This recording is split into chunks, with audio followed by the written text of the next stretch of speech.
Welcome to Utopia Academy, where the timeless wisdom of great thinkers comes to life.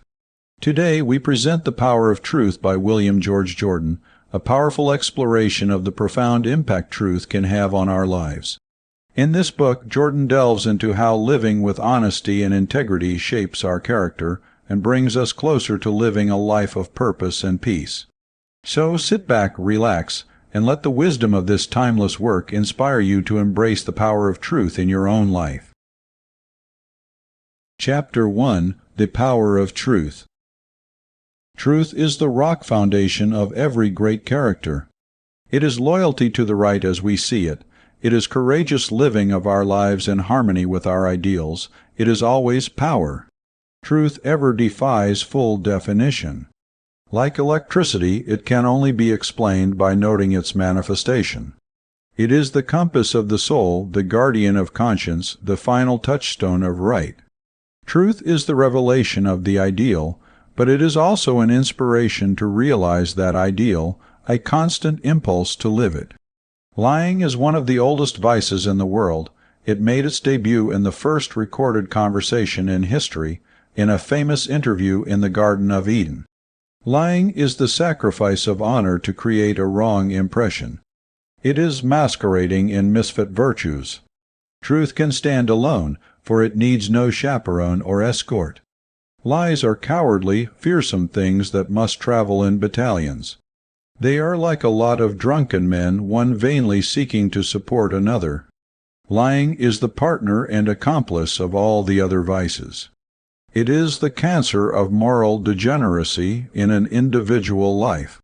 Truth is the oldest of all the virtues. It antedated man. It lived before there was man to perceive it or to accept it. It is the unchangeable, the constant. Law is the eternal truth of nature, the unity that always produces identical results under identical conditions. When a man discovers a great truth in nature, he has the key to the understanding of a million phenomena. When he grasps a great truth in morals, he has in it the key to his spiritual recreation. For the individual, there is no such thing as theoretic truth. A great truth that is not absorbed by our whole mind and life, and has not become an inseparable part of our living, is not a real truth to us. If we know the truth and do not live it, our life is a lie. In speech, the man who makes truth his watchword is careful in his words. He seeks to be accurate, neither understating nor overcoloring. He never states as a fact that of which he is not sure. What he says has the ring of sincerity, the hallmark of pure gold. If he praises you, you accept his statement as. Net, you do not have to work out a problem in mental arithmetic on the side to see what discount you ought to make before you accept his judgment. His promise counts for something. You accept it as being as good as his bond. You know that no matter how much it may cost him to verify and fulfill his word by his deed, he will do it. His honesty is not policy. The man who is honest merely because it is the best policy is not really honest. He is only politic. Usually such a man would forsake his seeming loyalty to truth and would work overtime for the devil if he could get better ter ms. Truth means that which one troweth or believes. It is living simply and squarely by our belief. It is the externalizing of a faith in a series of actions. Truth is ever strong, courageous, virile, though kindly, gentle, calm, and restful. There is a vital difference between error and untruthfulness. A man may be in error and yet live bravely by it. He who is untruthful in his life knows the truth but denies it. The one is loyal to what he believes, the other is traitor to what he knows. What is truth? Pilate's great question, asked of Christ nearly 2,000 years ago, has echoed unanswered through the ages. We get constant revelations of parts of it, glimpses of constantly new phases, but never complete, final definition. If we but live up to the truth that we know, and seek ever to know more, we have put ourselves into the spiritual attitude of receptiveness to know truth in the fullness of its power. Truth is the sun of morality, and like that lesser sun in the heavens, we can walk by its light, live in its warmth and life, even if we see but a small part of it and receive but a microscopic fraction of its rays. Which of the great religions of the world is the real, the final, the absolute truth? We must make our individual choice and live by it as best we can. Every new sect, every new cult, has in it a grain of truth at least. It is this that attracts attention and wins adherence. This mustard seed of truth is often overestimated, darkening the eyes of man to the untrue parts or phases of the varying religious faiths. But in exact proportion to the basic truth they contain do religions last, become permanent and growing, and satisfy and inspire the hearts of men. Mushrooms of error have a quick growth, but they exhaust their vitality and die while truth still lives. The man who makes the acquisition of wealth the goal and ultimatum of his life, seeing it as an end rather than a means to an end, is not true. Why does the world usually make wealth the criterion of success, and riches the synonym of attainment? Real success in life means the individual's conquest of himself. It means how he has bettered himself, not how he has bettered his fortune. The great question of life is not what have I, but what am I? Man is usually loyal to what he most desires. The man who lies to save a nickel merely proclaims that he esteems a nickel more than he does his honor. He who sacrifices his ideals, truth, and character for mere money or position is weighing his conscience in one pan of a scale against a bag of gold in the other. He is loyal to what he finds the heavier, that which he desires the more, the money, but this is not truth. Truth is the heart's loyalty to abstract right, made manifest in concrete instances. The tradesman who lies, cheats, misleads, and overcharges, and then seeks to square himself with his anomic conscience by saying, lying is absolutely necessary to business, is as untrue in his statement as he is in his acts. He justifies himself with the petty defense as the thief who says it is necessary to steal in order to live. The permanent business prosperity of an individual, a city, or a nation rests finally on commercial integrity alone, despite all that the cynics may say, or all the exceptions whose temporary success may mislead them. It is truth alone that lasts. The politician who is vacillating, temporizing, shifting, constantly trimming his sails to catch every puff of wind of popularity, is a trickster who succeeds only until he is found out. A lie may live for a time, truth for all time. A lie never lives by its own vitality, it merely continues to exist because it simulates truth. When it is unmasked, it dies. When each of 4 newspapers in one city puts forth the claim that its circulation is larger than all the others combined, there must be an error somewhere. Where there is untruth, there is always conflict, discrepancy, impossibility. If all the truths of life and experience from the first second of time, or for any section of eternity, were brought together, there would be perfect harmony, perfect accord, union, and unity. But if 2 lies come together, they quarrel and seek to destroy each other. It is in the trifles of daily life that truth should be our constant guide and inspiration. Truth is not a dress suit consecrated to special occasions. It is the strong, well-woven, durable homespun for daily living. The man who forgets his promises is untrue. We rarely lose sight of those promises made to us for our individual benefit. These we regard as checks we always seek to cash at the earliest moment. The miser never forgets where he hides his treasure, says one of the old philosophers. Let us cultivate that sterling honor that holds our word so supreme, so sacred, that to forget it would seem a crime, to deny it would be impossible.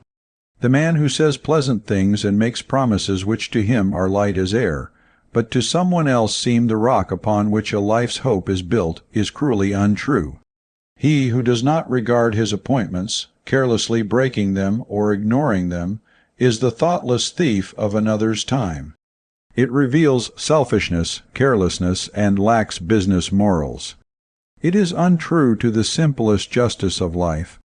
Men who split hairs with their conscience, who mislead others by deft, shrewd phrasing which may be true in letter yet lying in spirit and designedly uttered to produce a false impression, are untruthful in the most cowardly way. Such men would cheat even in solitaire. Like murderers, they forgive themselves their crime in congratulating themselves on the cleverness of their alibi. The parent who preaches honor to his child and gives false statistics about the child's age to the conductor to save a nickel is not true. The man who keeps his religion in camphor all week and who takes it out only on Sunday is not true. He who seeks to get the highest wages for the least possible amount of service is not true. The man who has to sing lullabies to his conscience before he himself can sleep is not true. Truth is the straight line in morals. It is the shortest distance between a fact and the expression of it. The foundations of truth should ever be laid in childhood. It is then that parents should instill into the young mind the instant, automatic turning to truth, making it the constant atmosphere of the mind and life. Let the child know that truth above all things should be the motto of its life. Parents make a great mistake when they look upon a lie as a disease in morals. It is not always a disease in itself, it is but a symptom. Behind every untruth is some reason, some cause, and it is this cause that should be removed. The lie may be the result of fear, the attempt to cover a fault and to escape punishment. It may be merely the evidence of an overactive imagination. It may reveal maliciousness or obstinacy. It may be the hunger for praise that leads the child to win attention and to startle others by wonderful stories. It may be merely carelessness in speech, the reckless use of words. It may be acquisitiveness that makes lying the handmaid of theft. But if in the life of the child or the adult the symptom be made to reveal the disease, and that be then treated, truth reasserts itself and the moral health is restored. Constantly telling a child not to lie is giving life and intensity to the lie. The true method is to quicken the moral muscles from the positive side, urge the child to be honest, to be faithful, to be loyal, to be fearless to the truth. Tell him ever of the nobility of courage to speak the true, to live the right, to hold fast to principles of honor in every trifle, then he need never fear to face any of life's crises. The parent must live truth, or the child will not live it. The child will startle you with its quickness in puncturing the bubble of your pretended knowledge, in instinctively piercing the heart of a sophistry without being conscious of process, in relentlessly enumerating your unfulfilled promises, in detecting with the justice of a court of equity a technicality of speech that is virtually a lie. He will justify his own lapses from truth by appeal to some white lie told to a visitor, and unknown to be overheard by the little one, whose mental powers we ever underestimate in theory, though we may overpraise in words. Teach the child in 1,000 ways, directly and indirectly, the power of truth, the beauty of truth, and the sweetness and rest of companionship with truth. And if it be the rock foundation of the child character as a fact, not as a theory, the future of that child is as fully assured as it is possible for human provision to guarantee. The power of truth, in its highest, purest, and most exalted phases, stands squarely on 4 basic lines of relation: the love of truth, the search for truth, faith in truth, and work for truth. The love of truth is the cultivated hunger for it in itself and for itself, without any thought of what it may cost, what sacrifices it may entail, what theories or beliefs of a lifetime may be laid desolate. In its supreme phase, this attitude of life is rare. But unless one can begin to put himself into harmony with this view, the individual will only creep in truth when he might walk bravely. With the love of truth, the individual scorns to do a mean thing, no matter what be the gain, even if the whole world would approve. He would not sacrifice the sanction of his own high standard for any gain. He would not willingly deflect the needle of his thought and act from the true north, as he knows it, by the slightest possible variation. He himself would know of the deflection. That would be enough. What matters it what the world thinks if he have his own disapproval? The man who has a certain religious belief and fears to discuss it, lest it may be proved wrong, is not loyal to his belief. He has but a coward's faithfulness to his prejudices. If he were a lover of truth, he would be willing at any moment to surrender his belief for a higher, better, and truer faith. The man who votes the same ticket in politics year after year without caring for issues, men, or problems, merely voting in a certain way because he always has voted so, is sacrificing loyalty to truth to a weak, mistaken, stubborn attachment to a worn-out precedent. Such a man should stay in his cradle all his life, because he spent his early years there. The search for truth means that the individual must not merely follow truth as he sees it, but he must, so far as he can, search to see that he is right. When the Kearsarge was wrecked on the Ronquidor Reef, the captain was sailing correctly by his chart.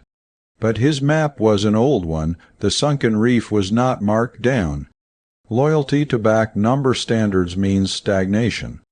In China they plow today, but they plow with the instrument of 4,000 years ago. The search for truth is the angel of progress, in civilization and in morals. While it makes us bold and aggressive in our own life, it teaches us to be tender and sympathetic with others. Their life may represent a station we have passed in our progress, or one we must seek to reach. We can then congratulate ourselves without condemning them. All the truths of the world are not concentrated in our creed. All the sunshine of the world is not focused on our doorstep. We should ever speak the truth, but only in love and kindness. Truth should ever extend the hand of love, never the hand clenching a bludgeon. Faith in truth is an essential to perfect companionship with truth. The individual must have perfect confidence and assurance of the final triumph of right and order and justice, and believe that all things are evolving toward that divine consummation, no matter how dark and dreary life may seem from day to day. No real success, no lasting happiness can exist except it be founded on the rock of truth. The prosperity that is based on lying, deception, and intrigue is only temporary. It cannot last any more than a mushroom can outlive an oak. Like the blind Samson struggling in the temple, the individual whose life is based on trickery always pulls down the supporting columns of his own edifice and perishes in the ruins. No matter what price a man may pay for truth, he is getting it at a bargain. The lying of others can never hurt us long. It always carries with it our exoneration in the end. During the siege of Sebastopol, the Russian shells that threatened to destroy a fort opened a hidden spring of water in the hillside and saved the thirsting people they sought to kill. Work for the interests and advancement of truth is a necessary part of real companionship. If a man has a love of truth, if he searches to find it and has faith in it, even when he cannot find it, will he not work to spread it? The strongest way for man to strengthen the power of truth in the world is to live it himself in every detail of thought, word, and deed, to make himself a sun of personal radiation of truth, and to let his silent influence speak for it, and his direct acts glorify it so far as he can in his sphere of life and action. Let him first seek to be, before he seeks to teach or to do, in any line of moral growth. Let man realize that truth is essentially an intrinsic virtue. In his relation to himself, even if there were no other human being living, it becomes extrinsic as he radiates it in his daily life. Truth is first intellectual honesty, the craving to know the right. Second, it is moral honesty, the hunger to live the right. Truth is not a mere absence of the vices. This is only a moral vacuum. Truth is the living, pulsing breathing of the virtues of life. Mere refraining from wrongdoing is but keeping the weeds out of the garden of one's life. But this must be followed by positive planting of the seeds of right to secure the flowers of true living. To the negatives of the 10 Commandments must be added the positives of the Beatitudes. The one condemns, the other commends, the one forbids, the other inspires, the one emphasizes the act, the other the spirit behind the act. The whole truth rests not in either, but in both. A man cannot truly believe in God without believing in the final inevitable triumph of truth. If you have truth on your side, you can pass through the dark valley of slander, misrepresentation, and abuse, undaunted as though you wore a magic suit of mail that no bullet could enter, no arrow could pierce. You can hold your head high, toss it fearlessly and defiantly, look every man calmly and unflinchingly in the eye, as though you rode, a victorious king, returning at the head of your legions with banners waving and lances glistening, and bugles filling the air with music. You can feel the great expansive wave of moral health surging through you as the quickened blood courses through the body of him who is gladly, gloriously proud of physical health. You will know that all will come right in the end, that it must come, that error must flee before the great white light of truth, as darkness slinks away into nothingness in the presence of the sunburst scent. Then, with truth as your guide, your companion, your ally and inspiration, you tingle with the consciousness of your kinship with the infinite, and all the petty trials, sorrows and sufferings of life fade away like temporary, harmless visions seen in a dream. Chapter 2. The Courage to Face Ingratitude. Ingratitude, the most popular sin of humanity, is forgetfulness of the heart. It is the revelation of the emptiness of pretended loyalty. The individual who possesses it finds it the shortest cut to all the other vices. Ingratitude is a crime more despicable than revenge, which is only returning evil for evil, while ingratitude returns evil for good. People who are ungrateful rarely forgive you if you do them a good turn. Their microscopic hearts resent the humiliation of having been helped by a superior, and this rankling feeling filtering through their petty natures often ends in hate and treachery. Gratitude is thankfulness expressed in action.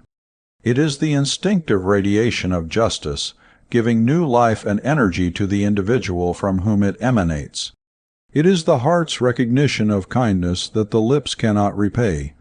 Gratitude never counts its payments. It realizes that no debt of kindness can ever be outlawed, ever be canceled, ever paid in full. Gratitude ever feels the insignificance of its installments, ingratitude the nothingness of the debt.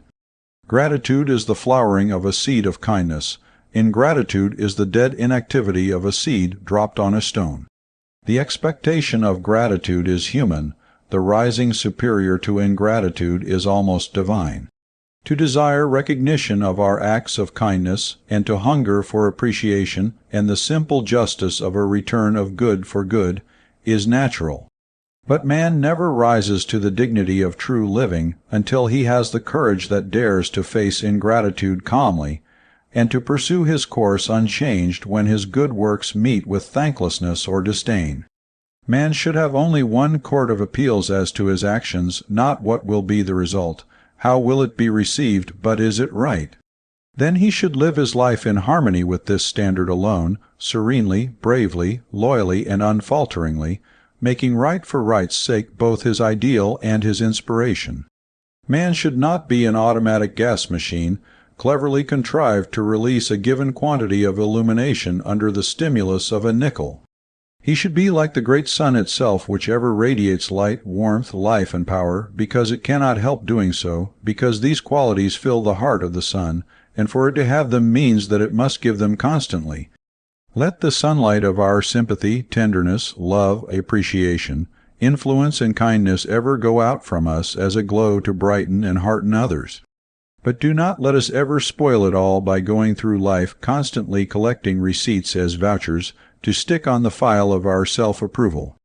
It is hard to see those who have sat at our board in the days of our prosperity flee as from a pestilence when misfortune darkens our doorway, to see the loyalty upon which we would have staked our life, that seemed firm as a rock, crack and splinter like thin glass at the first real test, to know that the fire of friendship at which we could ever warm our hands in our hour of need has turned to cold, dead, gray ashes, where warmth is but a haunting memory. To realize that he who once lived in the sanctuary of our affection, in the frank confidence where conversations seemed but our soliloquy, and to whom our aims and aspirations have been thrown open with no Bluebeard chamber of reserve, has been secretly poisoning the waters of our reputation and undermining us by his lies and treachery, is hard indeed. But no matter how the ingratitude stings us, we should just swallow the sob, stifle the tear, smile serenely and bravely, and seek to forget. In justice to ourselves, we should not permit the ingratitude of a few to make us condemn the whole world. We pay too much tribute to a few human insects when we let their wrongdoing paralyze our faith in humanity. It is a lie of the cynics that says all men are ungrateful, a companion lie to all men have their price. We must trust humanity if we would get good from humanity. He who thinks all mankind is vile is a pessimist who mistakes his introspection for observation. He looks into his own heart and thinks he sees the world. He is like a cross-eyed man who never sees what he seems to be looking at. Confidence and credit are the cornerstones of business, as they are of society. Withdraw them from business and the activities and enterprises of the world would stop in an instant, topple and fall into chaos. Withdraw confidence in humanity from the individual, and he becomes but a breathing, selfish egotist, the one good man left, working overtime and nursing his petty grudge against the world because a few whom he has favored have been ungrateful. If a man receives a counterfeit dollar, he does not straightway lose his faith in all money. At least there are no such instances on record in this country. If he has a run of 3 or 4 days of dull weather, he does not say the sun ceases to exist. There are surely no bright days to come in the whole calendar of time. If a man's breakfast is rendered an unpleasant memory by some item of food that has outlived its usefulness, he does not forswear eating.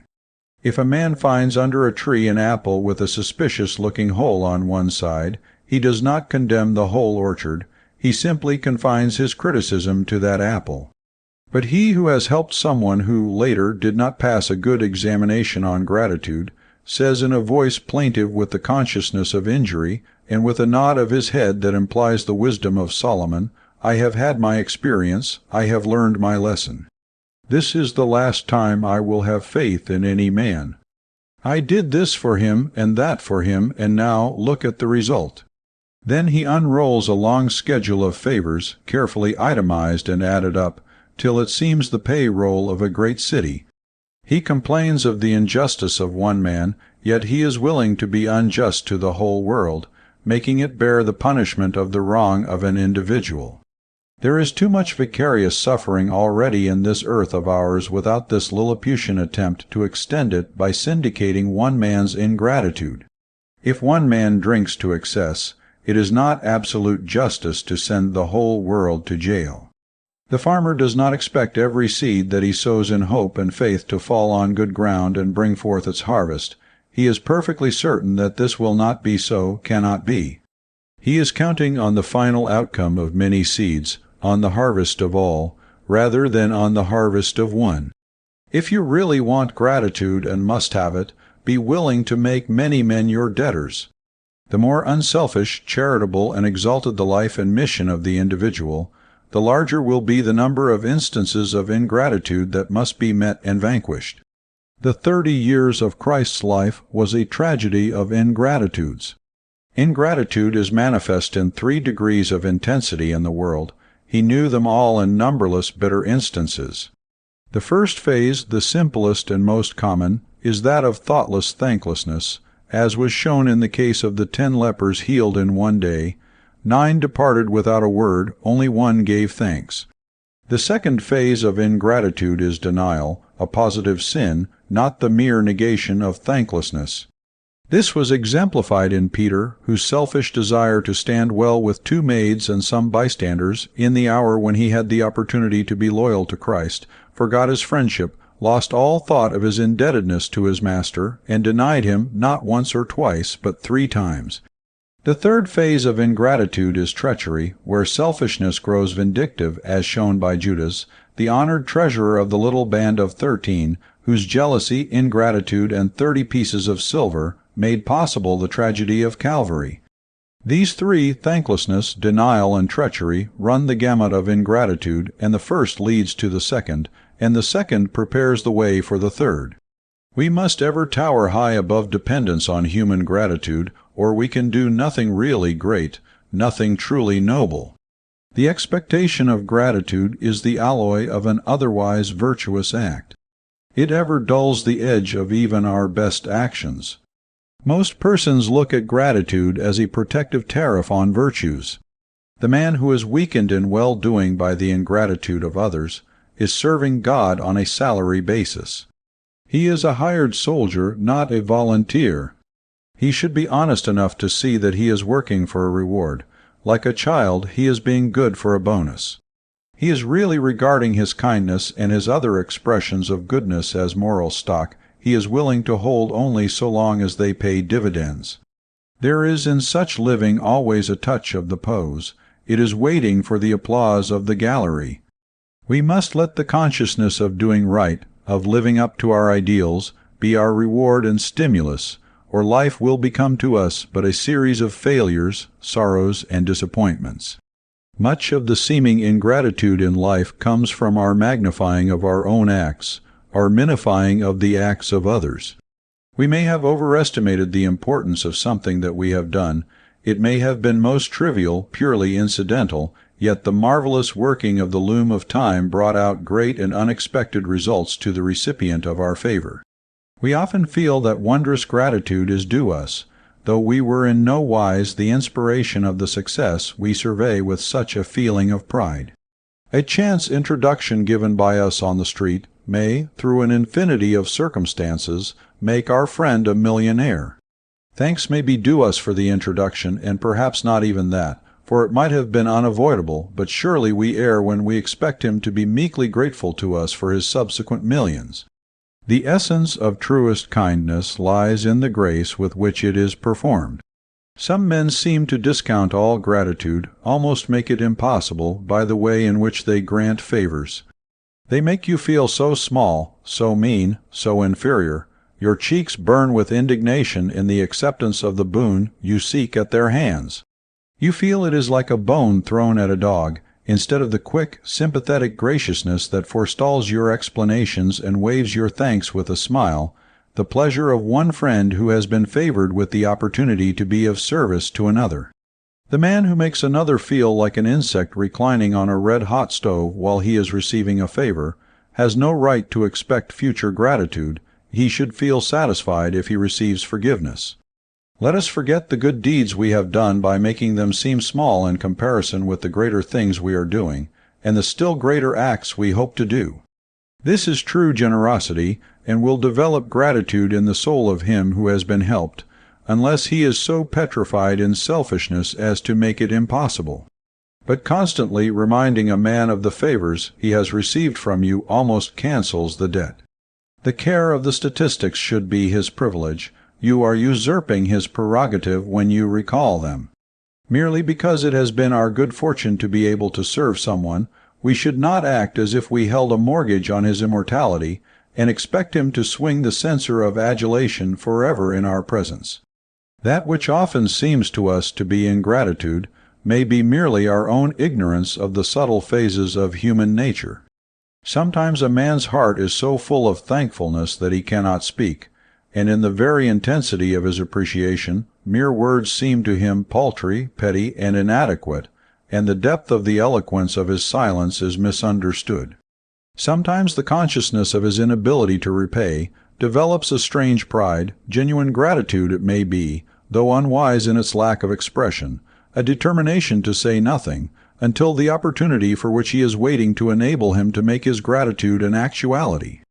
There are countless instances in which true gratitude has all the semblance of the basest ingratitude, as certain harmless plants are made by nature to resemble poison ivy. Ingratitude is someone's protest that you are no longer necessary to him. It is often the expression of rebellion at the discontinuance of favors. People are rarely ungrateful until they have exhausted their assessments. Profuse expressions of gratitude do not cancel an indebtedness any more than a promissory note settles an account. It is a beginning, not a finality. Gratitude that is extravagant in words is usually economical in all other expression. No good act performed in the world ever dies.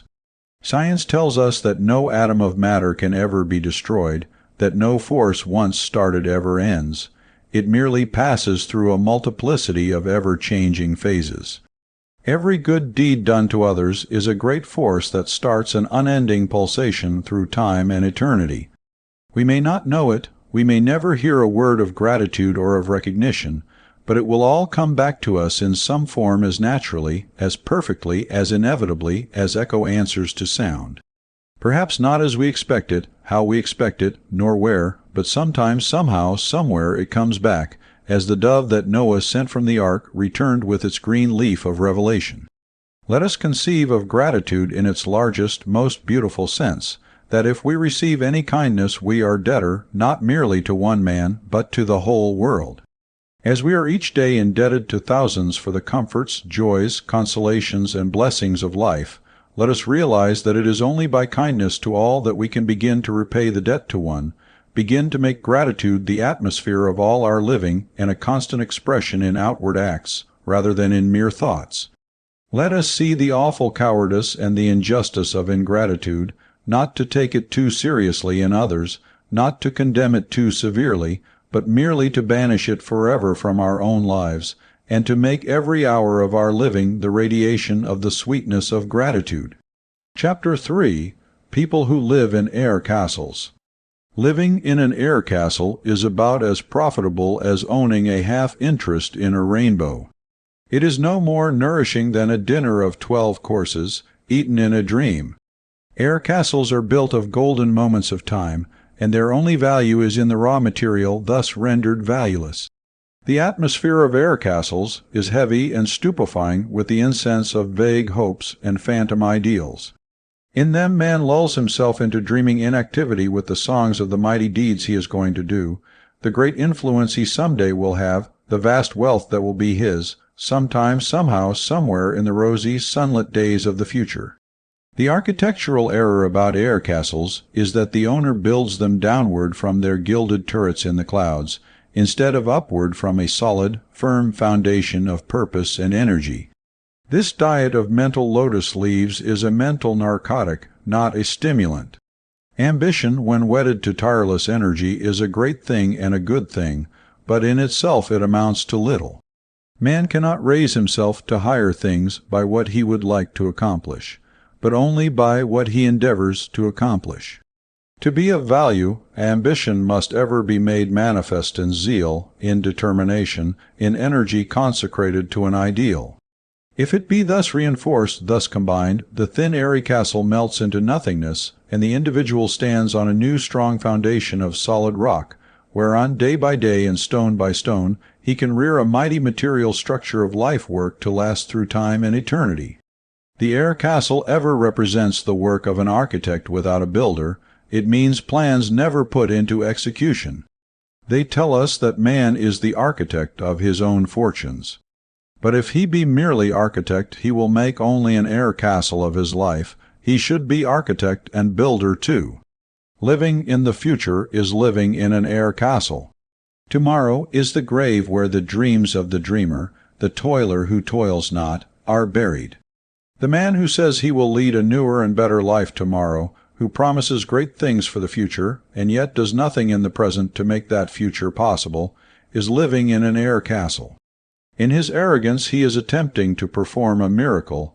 He is seeking to turn water into wine, to have harvest without seed time, to have an end without a beginning. If we would make our lives worthy of us, grand and noble, solid and impregnable, we must forsake air castles of dreaming for strongholds of doing. Every man with an ideal has a right to live in the glow and inspiration of it, and to picture the joy of attainment as the tired traveler fills his mind with the thought of the brightness of home, to quicken his steps and to make the weary miles seem shorter. But the worker should never really worry about the future, think little of it except for inspiration, to determine his course as mariners study the stars, to make his plans wisely and to prepare for that future by making each separate day the best and truest that he can. Let us live up to the fullness of our possibilities each day. Man has only one day of life today. He did live yesterday, he may live tomorrow, but he has only today. The secret of true living, mental, physical, and moral, material and spiritual, may be expressed in 5 words: live up to your portion. This is the magic formula that transforms air castles into fortresses. Men sometimes grow mellow and generous in the thought of what they would do if great wealth came to them. If I were a millionaire, they say, and they let the phrase melt sweetly in their mouths as though it were a caramel, I would subsidize genius, I would found a college, I would build a great hospital, I would erect model tenements, I would show the world what real charity is. Oh, it is all so easy, this vicarious benevolence, this spending of other people's fortunes. Few of us, according to the latest statistics, have 1 million, but we all have something, some part of it. Are we living up to our portion? Are we generous with what we have? The man who is selfish with $1,000 will not develop angelic wings of generosity when his million comes. If the generous spirit be a reality with the individual instead of an empty boast, he will every hour find opportunity to make it man, I've sent. The radiation of kindness need not be expressed in money at all. It may be shown in a smile of human interest, a glow of sympathy, a word of fellowship with the sorrowing and the struggling, an instinctive outstretching of a helping hand to one in need. No man living is so poor that he cannot evidence his spirit of benevolence toward his fellowman. It may assume that rare and wondrously beautiful phase of divine charity in realizing how often a motive is misrepresented in the act, how sin, sorrow, and suffering have warped and disguised latent good, in substituting a word of gentle tolerance for some cheap tinsel of shabby cynicism that pretends to be wit. If we are not rich enough to give cold, hard cash, let us at least be too rich to give cold, hard words. Let us leave our air castles of vague self-adulation for so wisely spending millions we have never seen, and rise to the dignity of living up to the full proportion of our possessions, no matter how slight they may be. Let us fill the world around us with love, brightness, sweetness, gentleness, helpfulness, courage, and sympathy, as if they were the only legal tender and we were Monte Cristos with untold treasures of such gold ever at our call. Let us cease saying, if I were, and say ever, I am. Let us stop living in the subjunctive mood and begin to live in the indicative. The one great defense of humanity against the charge of unfulfilled duties is lack of time. The constant clamoring for time would be pathetic were it not for the fact that most individuals throw away more of it than they use. Time is the only really valuable possession of man, for without it every power within him would cease to exist. Yet he recklessly squanders his great treasure as if it were valueless. The wealth of the whole world could not buy 1 second of time. Yet society assassins dare to say in public that they have been killing time. The time fallacy has put more people into air castles than all other causes combined. Life is only time, eternity is only more time, immortality is merely man's right to live through unending time. If I had a library I would read, is the weak plaint of some other tenant of an air castle. If a man does not read the 2 or 3 good books in his possession or accessible to him, he would not read if he had the British Museum brought to his bedside, and the British Army delegated to continual service in handing him books from the shelves. The time sacrificed to reading sensational newspapers might be consecrated to good reading if the individual were willing merely to live up to his portion of opportunity. The man who longs for some crisis in life wherein he may show mighty courage, while he is expending no portion of that courage in bearing bravely the petty trials, sorrows, and disappointments of daily life, is living in an air castle. He is just a sparrow looking enviously at the mountain crags where the hardy eagle builds her nest, and dreaming of being a great bird like that, perhaps even daring in a patronizing way to criticize her method of flight and to plume himself with the medals he could win for flying if he only would. It is the day-by-day heroism that vitalizes all of a man's power in an emergency, that gives him confidence that when need comes he will and must be ready.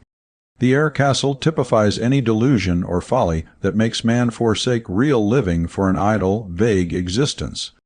Living in air castles means that a man sees life in a wrong perspective. He permits his lower self to dominate his higher self. He who should tower as a mighty conqueror over the human weakness, sin and folly that threaten to destroy his better nature, binds upon his own wrists the manacles of habit that hold him a slave. He loses the crown of his kingship because he sells his royal birthright for temporary ease and comfort and the showy things of the world, sacrificing so much that is best in him for mere wealth, success, position, or the plaudits of the world. He forsakes the throne of individuality for the air castle of delusion. The man who wraps himself in the Napoleonic cloak of his egotism, hypnotizing himself into believing that he is superior to all other men, that the opera glasses of the universe are focused upon him, and that he treads the stage alone, had better wake up. He is living in an air castle. He who, like Narcissus, falls in love with his own reflection, and thinks he has a monopoly of the great work of the world whose. Conceit rises from him like the smoke from the magic bottle of the genii, and spreads till it shuts out and conceals the universe as living in an air castle. The man who believes that all humanity is united in conspiracy against him, who feels that his life is the hardest in all the world, and lets the cares, sorrows, and trials that come to us all eclipse the glorious sun of his happiness, darkening his eyes to his privileges and his blessings, is living in an air castle. The woman who thinks the most beautiful creature in the world is seen in her mirror, and who exchanges her queenly heritage of noble living for the shams, jealousies, follies, frivolities, and pretenses of society, is living in an air castle. The man who makes wealth his god instead of his servant, who is determined to get rich, rich at any cost, and who is willing to sacrifice honesty, honor, loyalty, character, family, everything he should hold dear, for the sake of a mere stack of money bags, is, despite his robes of ermine, only a rich pauper living in an air castle. The man of ultra-conservatism, the victim of false content, who has no plans, no ideals, no aspirations beyond the dull round of daily duties in which he moves like a gold fish in a globe, is often vain enough to boast of his lack of progressiveness, in cheap shop-worn phrases from those whom he permits to do his thinking for him. He does not realize that faithfulness to duties in its highest sense means the constant aiming at the performance of higher duties, living up, so far as can be, to the maximum of one's possibilities, not resignedly plodding along at the minimum. A piece of machinery will do this, but real men ever seek to rise to higher uses. Such a man is living in an air castle. With patronizing contempt he scorns the man of earnest, thoughtful purpose, who sees his goal far before him but is willing to pay any honest price to attain it, content to work day by day unceasingly, through storm and stress and sunshine and shadow, with sublime confidence that nature is storing up every stroke of his effort, that, though times often seem dark and progress but slight, results must come if he have but courage to fight bravely to the end. This man does not live in an air castle. He is but battling with destiny for the possession of his heritage, and is strengthened in character by his struggle, even though all that he desires may not be fully awarded him. The man who permits regret for past misdeeds, or sorrow for lost opportunities to keep him from recreating a proud future from the new days committed to his care, is losing much of the glory of living. He is repudiating the manna of new life given each new day, merely because he misused the manna of years ago. He is doubly unwise because he has the wisdom of his past experience and does not profit by it, merely because of a technicality of useless, morbid regret. He is living in an air castle. The man who spends his time lamenting the fortune he once had, or the fame that has taken its winged flight into oblivion, frittering away his golden hours erecting new monuments in the cemetery of his past achievements and his former greatness, making what he was ever plead apology for what he is, lives in an air castle. To the world and to the individual a single egg of new hope and determination, with its wondrous potency of new life, is greater than 1,000 nests full of the eggs of dead dreams or unrealized ambitions. Whatever keeps a man from living his best, truest, and highest life now, in the indicative present, if it be something that he himself places as an obstacle in his own path of progress and development, is to him an air castle. Some men live in the air castle of indolence, others in the air castle of dissipation, of pride, of avarice, of deception, of bigotry, of worry, of intemperance, of injustice, of intolerance, of procrastination, of lying, of selfishness, or of some other mental or moral characteristic that withdraws them from the real duties and privileges of living. Let us find out what is the air castle in which we, individually, spend most of our time, and we can then begin a recreation of ourselves. The bondage of the air castle must be fought nobly and untiringly. As man spends his hours and his days and his weeks in an air castle, he finds that the delicate gossamer-like strands and lines of the phantom structure gradually become less and less airy. They begin to grow firm and firmer, strengthening with the years until at last solid walls hem him in. Then he is startled by the awful realization that habit and habitancy have transformed his air castle into a prison from which escape is difficult. And then he learns that the most deceptive and dangerous of all things is the air castle. Chapter 4, Swords and Scabbards. It is the custom of grateful states and nations to present swords as tokens of highest honor to the victorious leaders of their armies and navies. The sword presented to Admiral Schley by the people of Philadelphia at the close of America's war with Spain cost over $3,500, the greater part of which was spent on the jewels and decorations on the scabbard. A little more than half a century ago, when General Winfield Scott, for whom Admiral Schley was named, received a beautiful sword from the state of Louisiana, he was asked how it pleased him. "It is a very fine sword indeed," he said, "but there is one thing about it I would have preferred different. The inscription should be on the blade, not on the scabbard. The scabbard may be taken from us, the sword never. The world spends too much time, money, and energy on the scabbard of life, too little on the sword. The scabbard represents outside show, vanity, and display, the sword intrinsic worth. The scabbard is ever the semblance, the sword the reality. The scabbard is the temporal, the sword is the eternal. The scabbard is the body, the sword is the soul.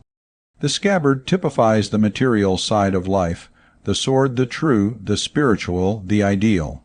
The man who does not dare follow his own convictions, but who lives in terror of what society will say, falling prostrate before the golden calf of public opinion, is living an empty life of mere show. He is sacrificing his individuality, his divine right to live his life in harmony with his own high ideals, to a cowardly, toadying fear of the world. He is not a voice with the strong note of individual purpose. He is but the thin echo of the voice of thousands.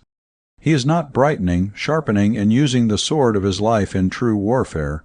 He is lazily ornamenting a useless scabbard with the hieroglyphics of his folly. The man who lives beyond his means, who mortgages his future for his present, who is generous before he is just, who is sacrificing everything to keep up with the procession of his superiors, is really losing much of life. He, too, is decorating the scabbard and letting the sword rust in its sheath. Life is not a competition with others. In its truest sense, it is rivalry with ourselves. We should each day seek to break the record of our yesterday. We should seek each day to live stronger, better, truer lives, each day to master some weakness of yesterday, each day to repair past follies, each day to surpass ourselves, and this is but progress. And individual, conscious progress, progress unending and unlimited, is the one great thing that differentiates man from all the other animals. Then we will care not for the pretty, useless decorations of society's approval on the scabbard. For us it will be enough to know that the blade of our purpose is kept ever keen and sharp for the defense of right and truth, never to wrong the rights of others, but ever to right the wrongs of ourselves and those around us. Reputation is what the world thinks a man is. Character is what he really is. Anyone can play shuttlecock with a man's reputation. His character is his alone. No one can injure his character but he himself. Character is the sword, reputation is the scabbard. Many men acquire insomnia in standing guard over their reputation, while their character gives them no concern. Often they make new dents in their character in their attempt to cut a deep, deceptive filigree on the scabbard of their reputation. Reputation is the shell a man discards when he leaves life for immortality. His character he takes with him. The woman who spends thousands in charitable donations, and is hard and uncharitable in her judgments, sentimentally sympathetic with human sin and weakness in the abstract, while she arrogates to herself omniscience in her harsh condemnation of individual lapses, is charitable only on the outside. She is letting her tongue undo the good work of her hand. She is too enthusiastic in decorating the scabbard of publicity to think of the sword of real love of humanity. He who carries avarice to the point of becoming a miser, hoarding gold that is made useless to him because it does not fulfill its one function, circulation, and regarding the necessities of life as luxuries, is one of nature's jests that would be humorous were it not so serious. He is the most difficult animal to classify in the whole natural history of humanity. He has so many of the virtues. He is a striking example of ambition, economy, frugality, persistence, willpower, self-denial, loyalty to purpose, and generosity to his heirs. These noble qualities he spoils in the application. His specialty is the scabbard of life. He spends his days in making a solid gold scabbard for the tin sword of a wasted existence. The shoddy airs and ostentations, extravagance and prodigality of some who have suddenly become rich is gold-plating the scabbard without improving the blade. The superficial veneer of refinement really accentuates the native vulgarity. The more you polish woodwork, the more you reveal the grain. Some of the sudden legatees of fortune have the wisdom to acquire the reality of refinement through careful training. This is the true method of putting the sword itself in order instead of begemming the scabbard. The girl who marries merely for money or for a title is a feminine Esau of the beginning of the century. She is selling her birthright of love for the pottage of an empty name, forfeiting the possibility of a life of love, all that true womanhood should hold most dear, for a mere bag of gold or a crown. She is decorating the scabbard with a crest and heraldic designs, and with ornaments of pure gold set with jewels. She feels that this will be enough for life, and that she does not need love, real love, that has made this world a paradise, despite all the other people present. She does not realize that there is but one real reason, but one justification for marriage, and that is love. All the other motives are not reasons, they are only excuses. The phrase, marrying a man for his money, as the world bluntly puts it, is incorrect. The woman merely marries the money and takes the man as an encumbrance or mortgage on the property. The man who procrastinates, filling his ears with the lovely song of tomorrow, is following the easiest and most restful method of shortening the possibilities of life. Procrastination is stifling action by delay, it is killing decision by inactivity, it is drifting on the river of time instead of rowing bravely toward a desired harbor. It is watching the sands in the hourglass run down before beginning any new work, then reversing the glass and repeating the observation. The folly of man in thus delaying is apparent when any second his life may stop, and the sands of that single hour may run their course, and he will not be there to see. Delay is the narcotic that paralyzes energy. When Alexander was asked how he conquered the world, he said, by not delaying. Let us not put off till tomorrow the duty of today. That which our mind tells us should be done today, our mind and body should execute. Today is the sword we should hold and use. Tomorrow is but the scabbard from which each new today is withdrawn. The man who wears an oppressive, pompous air of dignity because he has accomplished some little work of importance, because he is vested with a brief mantle of authority, loses sight of the true perspective of life. He is destitute of humor. He takes himself seriously. It is $1,000 scabbard on a $2 sword. The man who is guilty of envy is the victim of the oldest vice in the history of the world, the meanest and most despicable of human traits. It began in the Garden of Eden when Satan envied Adam and Eve. It caused the downfall of man and the first murder, Cain's unbrotherly act to Abel. Envy is a paradoxic vice. It cannot suffer bravely the prosperity of another. It has mental dyspepsia because someone else is feasting. It makes its owner's clothes turn into rags at sight of another's velvet. Envy is the malicious contemplation of the beauty, honors, success, happiness, or triumph of another. It is the mud that inferiority throws at success. Envy is the gangrene of unsatisfied ambition. It eats away purpose and kills energy. It is egotism gone to seed. It always finds the secret of its non-success in something outside itself. Envy is the scabbard, but emulation is the sword. Emulation regards the success of another as an object lesson. It seeks in the triumph of another the why, the reason, the inspiration of method. It seeks to attain the same heights by the path it thus discovers, not to hurl down from his eminence him who points out the way of attainment.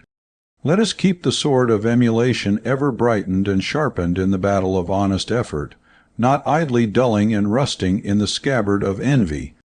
The supreme folly of the world, the saddest depths to which the human mind can sink, is atheism. He surely is to be pitied who permits the illogical philosophy of petty infidels, or his misinterpretations of the revelations of science, to cheat him of his God. He pins his faith to some ingenious sophistry in the reasoning of those whose books he has read to sum up for him the whole problem, and in hopeless. Egotism shuts his eyes to the million proofs in nature and life, because the full plans of omnipotence are not made clear to him. On the technicality of his failure to understand some one point, perhaps it is why sin, sorrow, suffering, and injustice exist in the world, he declares he will not believe. He might as well disbelieve in the sky above him because he cannot see it all, discredit the air he breathes because it is invisible, doubt the reality of the ocean because his feeble vision can take in but a few miles of the great sea, deny even life itself because he cannot see it, and no anatomist has found the subtle essence to hold it up to view on the end of his scalpel. He dares to disbelieve in God despite his countless manifestations, because he is not taken into the full confidence of the Creator and permitted to look over and check off the ground plans of the universe. He sheathes the sword of belief in the dingy scabbard of infidelity.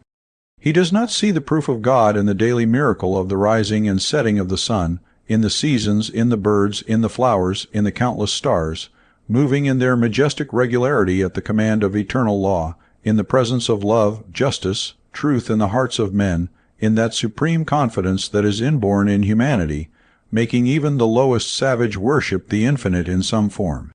It is the petty vanity of cheap reasoning that makes man permit the misfit scabbard of infidelity to hide from him the glory of the sword of belief. The philosophy of swords and scabbards is as true of nations as of individuals. When France committed the great crime of the 19th century by condemning Dreyfus to infamy and isolation, deafening her ears to the cries of justice, and seeking to cover her shame with greater shame, she sheathed the sword of a nation's honor in the scabbard of a nation's crime. The breaking of the sword of Dreyfus when he was cruelly degraded before the army typified the degradation of the French nation in breaking the sword of justice and preserving carefully the empty scabbard with its ironic inscription, Vive la justice. The scabbard is ever useless in the hour of emergency. Then it is upon the sword itself that we must rely. Then the worthlessness of show, sham, pretense, gilded weakness is revealed to us. Then the trivialities of life are seen in their true form. The nothingness of everything but the real, the tried, the true, is made luminant in an instant.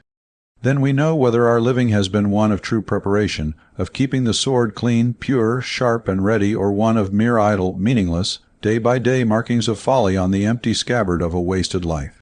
Chapter 5. The Conquest of the Preventable.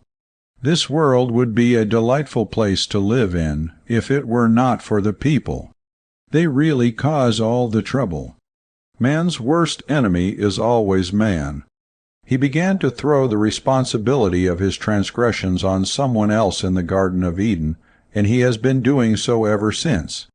The greater part of the pain, sorrow, and misery in life is purely a human invention, yet man, with cowardly irreverence, dares to throw the responsibility on God. It comes through breaking laws natural, physical, civic, mental, or moral. These are laws which man knows, but he disregards, he takes chances, he thinks he can dodge results in some way. But nature says, he who breaks pays. There are no dead-letter laws on the divine statute books of life. When a man permits a torchlight procession to parade through a powder magazine, it is not courteous for him to refer to the subsequent explosion as one of the mysterious workings of Providence. 9/10 of the world's sorrow, misfortune, and unhappiness is preventable. The daily newspapers are the great chroniclers of the dominance of the unnecessary. Paragraph after paragraph, column after column, and page after page of the dark story, accidents, disasters, crime, scandal, human weakness, and sin, might be checked off with the word preventable. In each instance were our information full enough, our analysis keen enough, we could trace each back to its cause, to the weakness or the wrong from which it emanated. Sometimes it is carelessness, inattention, neglect of duty, avarice, anger, jealousy, dissipation, betrayal of trust, selfishness, hypocrisy, revenge, dishonesty, any of 100 phases of the preventable. That which can be prevented should be prevented. It all rests with the individual. The preventable exists in 3 degrees. First, that which is due to the individual solely and directly. Second, that which he suffers through the wrongdoing of those around him, other individuals. Third, those instances wherein he is the unnecessary victim of the wrongs of society, the innocent legatee of the folly of humanity, and society is but the massing of thousands of individuals with the heritage of manners, customs, and laws they have received from the past. We sometimes feel heart-sick and weary in facing failure, when the fortune that seemed almost in our fingers slips away because of the envy, malice, or treachery of someone else. We bow under the weight of a sorrow that makes all life grow dark and the star of hope fade from our vision, or we meet some unnecessary misfortune with a dumb, helpless despair. It is all wrong, we say, it is cruel, it is unjust. Why is it permitted? And in the very intensity of our feeling, we half unconsciously repeat the words over and over again, in monotonous iteration, as if in some way the very repetition might bring relief, might somehow soothe us. Yet in most instances it could be prevented. No suffering is caused in the world by right. Whatever sorrow there is that is preventable comes from inharmony or wrong of some kind. In the divine economy of the universe, most of the evil, pain, and suffering are unnecessary, even when overruled for good, and perhaps if our knowledge were perfect, it would be seen that none is necessary, that all is preventable. The fault is mine, or yours, or the fault of the world. It is always individual. The world itself is but the cohesive united force of the thoughts, words, and deeds of millions who have lived or who are living, like you and me. By individuals has the great wrong that causes our preventable sorrow been built up. By individuals must it be weakened and transformed to right. And in this, too, it is to a great degree our fault. We care so little about rousing public sentiment, of lashing it into activity unless it concerns us individually. The old Greek fable of Atlas, the African king who supported the world on his shoulders, has a modern application. The individual is the Atlas upon whom the fate of the world rests today. Let each individual do his best, and the result is foreordained. It is but a matter of the unconquerable massing of the units. Let each individual bear his part as faithfully as though all the responsibility rested on him, yet as calmly, as gently, and as unworried as though all the responsibility rested on others. Most accidents are preventable, as at Balaclava someone has blundered. One of the great disasters of the 19th century was the Johnstown flood, where the bursting of a dam caused the loss of more than 6,000 lives. The flood was not a mere accident, it was a crime.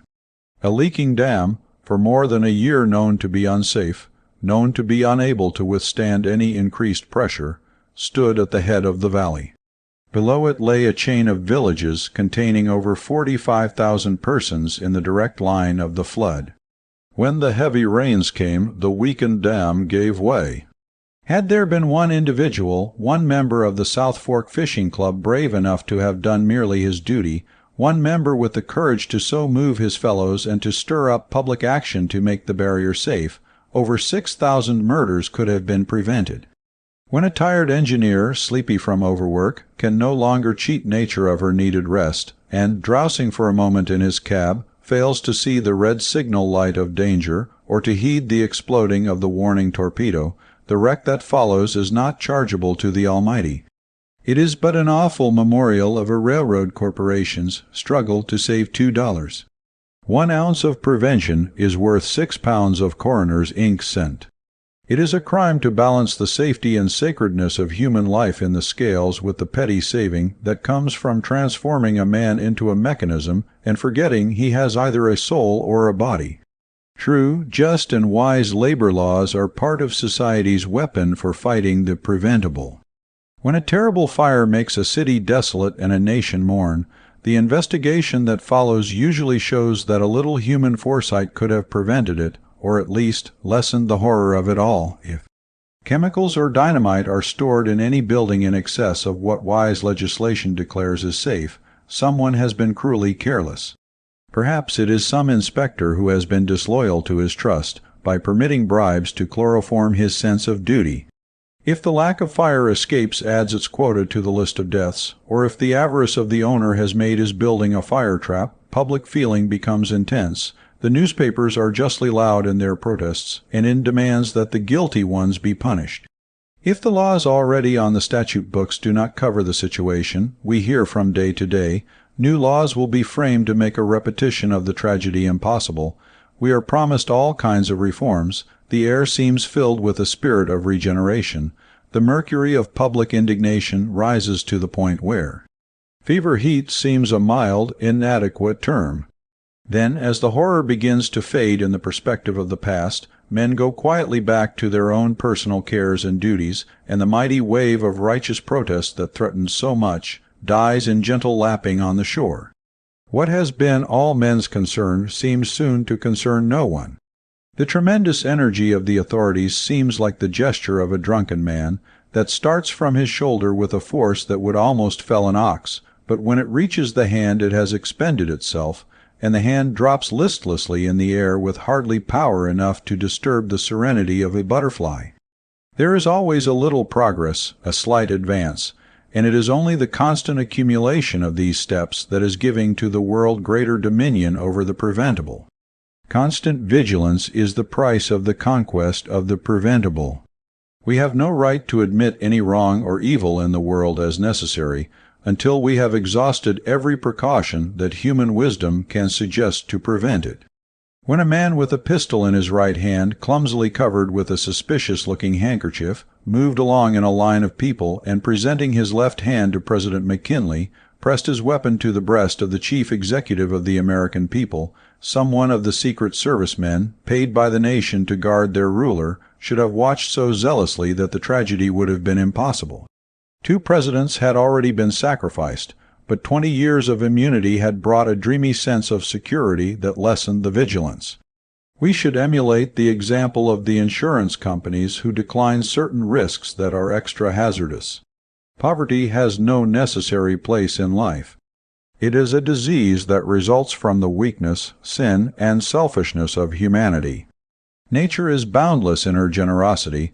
The world produces sufficient to give food, clothing, and comfort to every individual. Poverty is preventable. Poverty may result from the shiftlessness, idleness, intemperance, improvidence, lack of purpose, or evil doing of the individual himself. If the causes do not exist in the individual, they may be found in the second class, in the wrongdoing of those around him, in the oppression of labor by capital, in the grinding process by which corporations seek to crush the individual.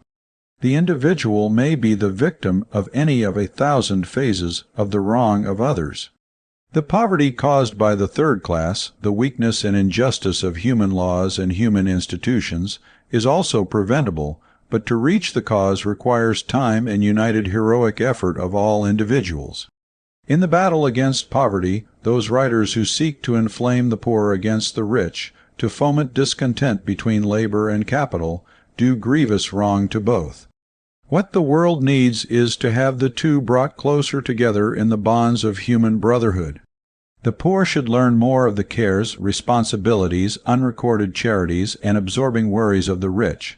The rich should learn more intimately the sorrows, privations, struggles, and despair of poverty. The world is learning the great truth that the best way to prevent crime is to study the sociologic conditions in which it flourishes, to seek to give each man a better chance of living his real life by removing, if possible, the elements that make wrong easy and to him almost necessary, and by inspiring him to fight life's battle bravely with all the help others can give him. Science is cooperating with religion in striving to conquer the evil at the root, instead of the evil manifest as crime in the fruit of the branches. It is so much wiser to prevent than to cure. To keep someone from being burned is so much better than inventing new poultices for unnecessary hurts. It is ever the little things that make up the sum of human misery.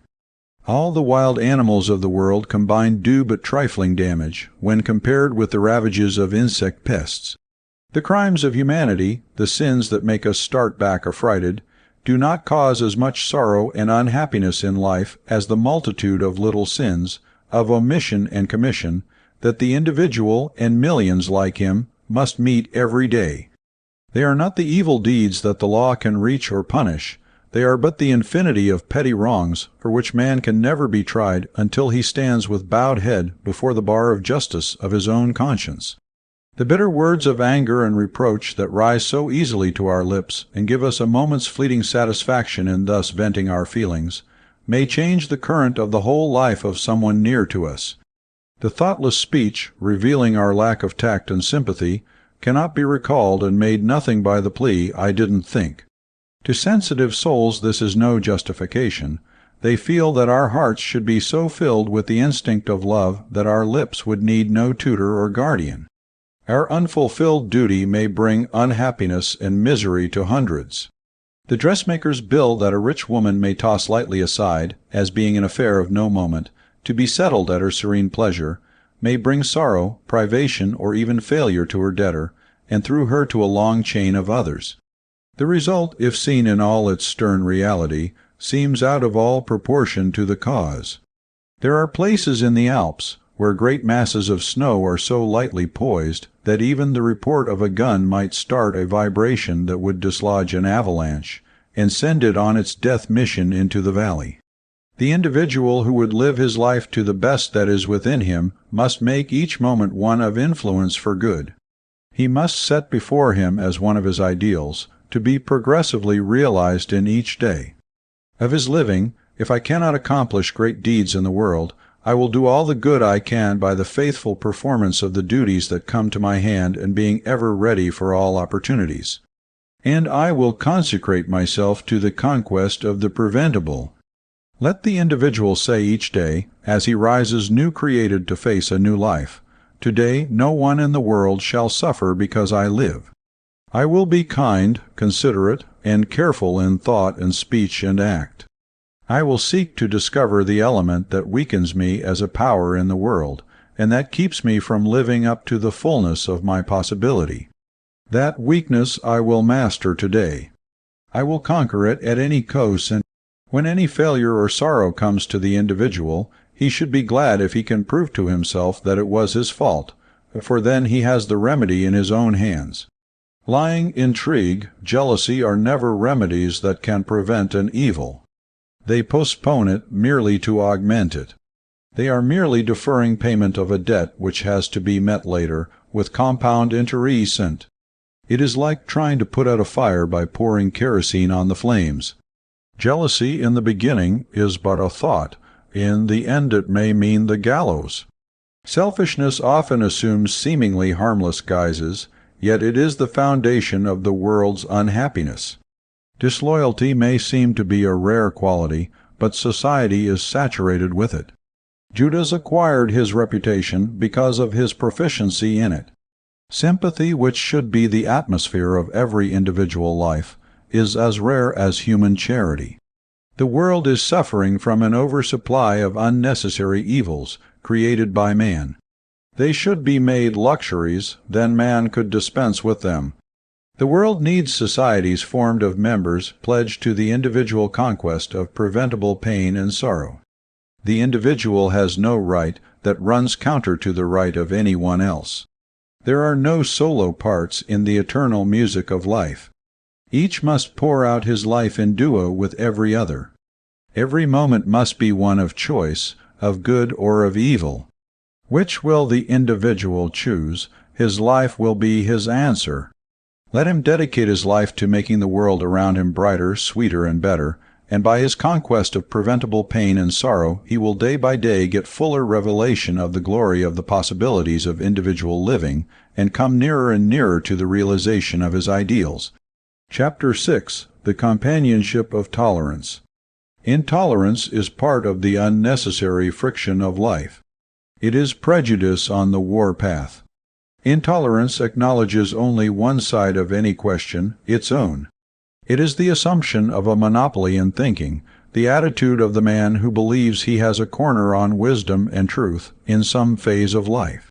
Tolerance is a calm, generous respect for the opinions of others, even of one's enemies. It recognizes the right of every man to think his own thoughts, to live his own life, to be himself in all things, so long as he does not run counter to the rights of others. It means giving to others the same freedom that we ourselves crave. Tolerance is silent justice, blended with sympathy. If he who is tolerant desires to show to others the truth as he sees it, he seeks with gentleness and deference to point out the way in which he has found peace and certainty and rest. He tries to raise them to the recognition of higher ideals, as he has found them inspiring. He endeavors in a spirit of love and comradeship with humanity to lead others rather than to drive them, to persuade and convince rather than to overawe and eclipse. Tolerance does not use the battering ram of argument or the club of sarcasm or the rapier of ridicule in discussing the weakness or wrongs of individuals. It may lash or scourge the evil of an age, but it is kind and tender with the individual.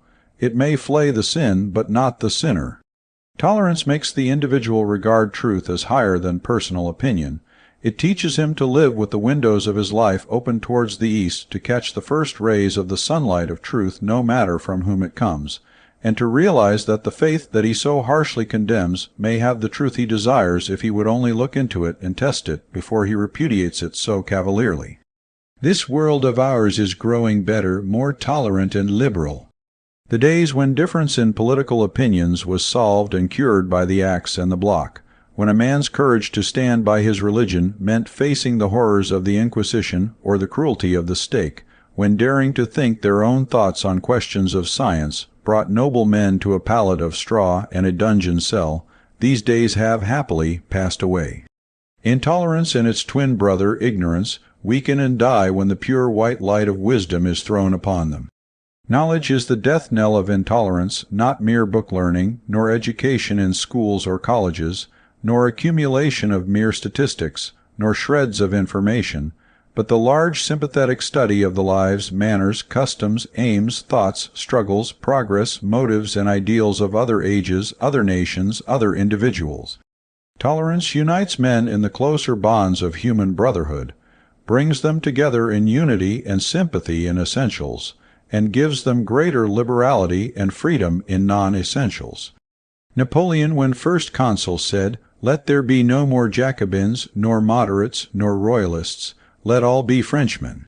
Sectionalism and sectarianism always mean concentration on the body of a part at the expense of the soul of the whole. The religious world today needs more Christ and less sex in its gospel. When Christ lived on earth, Christianity was a unit. When he died, sex began. There are in America today hundreds of small towns scattered over the face of the land that are oversupplied with churches. In many of these towns, just emerging from the short dresses of villagehood, there are a dozen or more weak churches struggling to keep their organization alive. Between these churches there is often only a slight difference in creed, the tissue paper wall of some technicality of belief. Half-starved, dragging out a mere existence, trying to fight a large mortgage with a small congregation and a small contribution box, there is little spiritual fervor.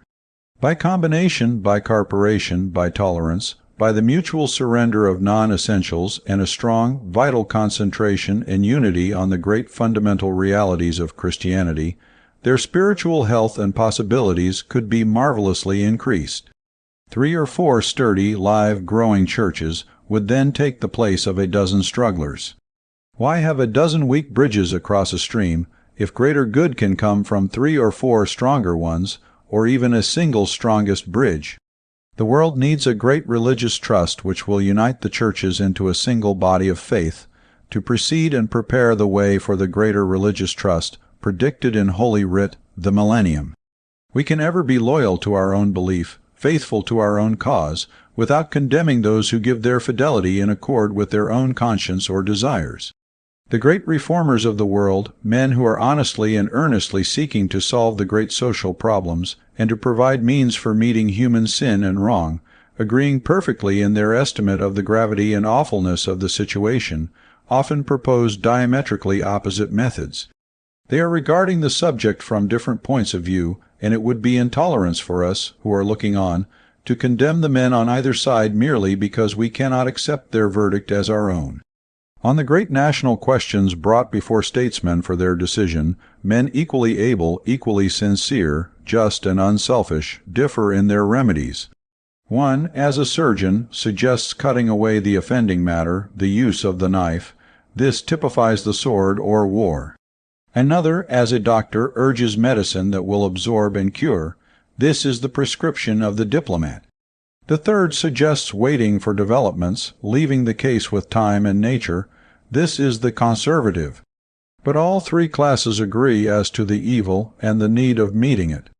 The conflict of authorities on every great question to be settled by human judgment should make us tolerant of the opinion of others, though we may be as confident of the rightness of the judgment we have formed as if it were foreordained from the day of the creation.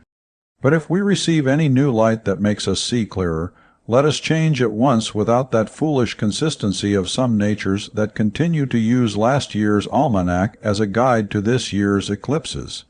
Tolerance is ever progressive.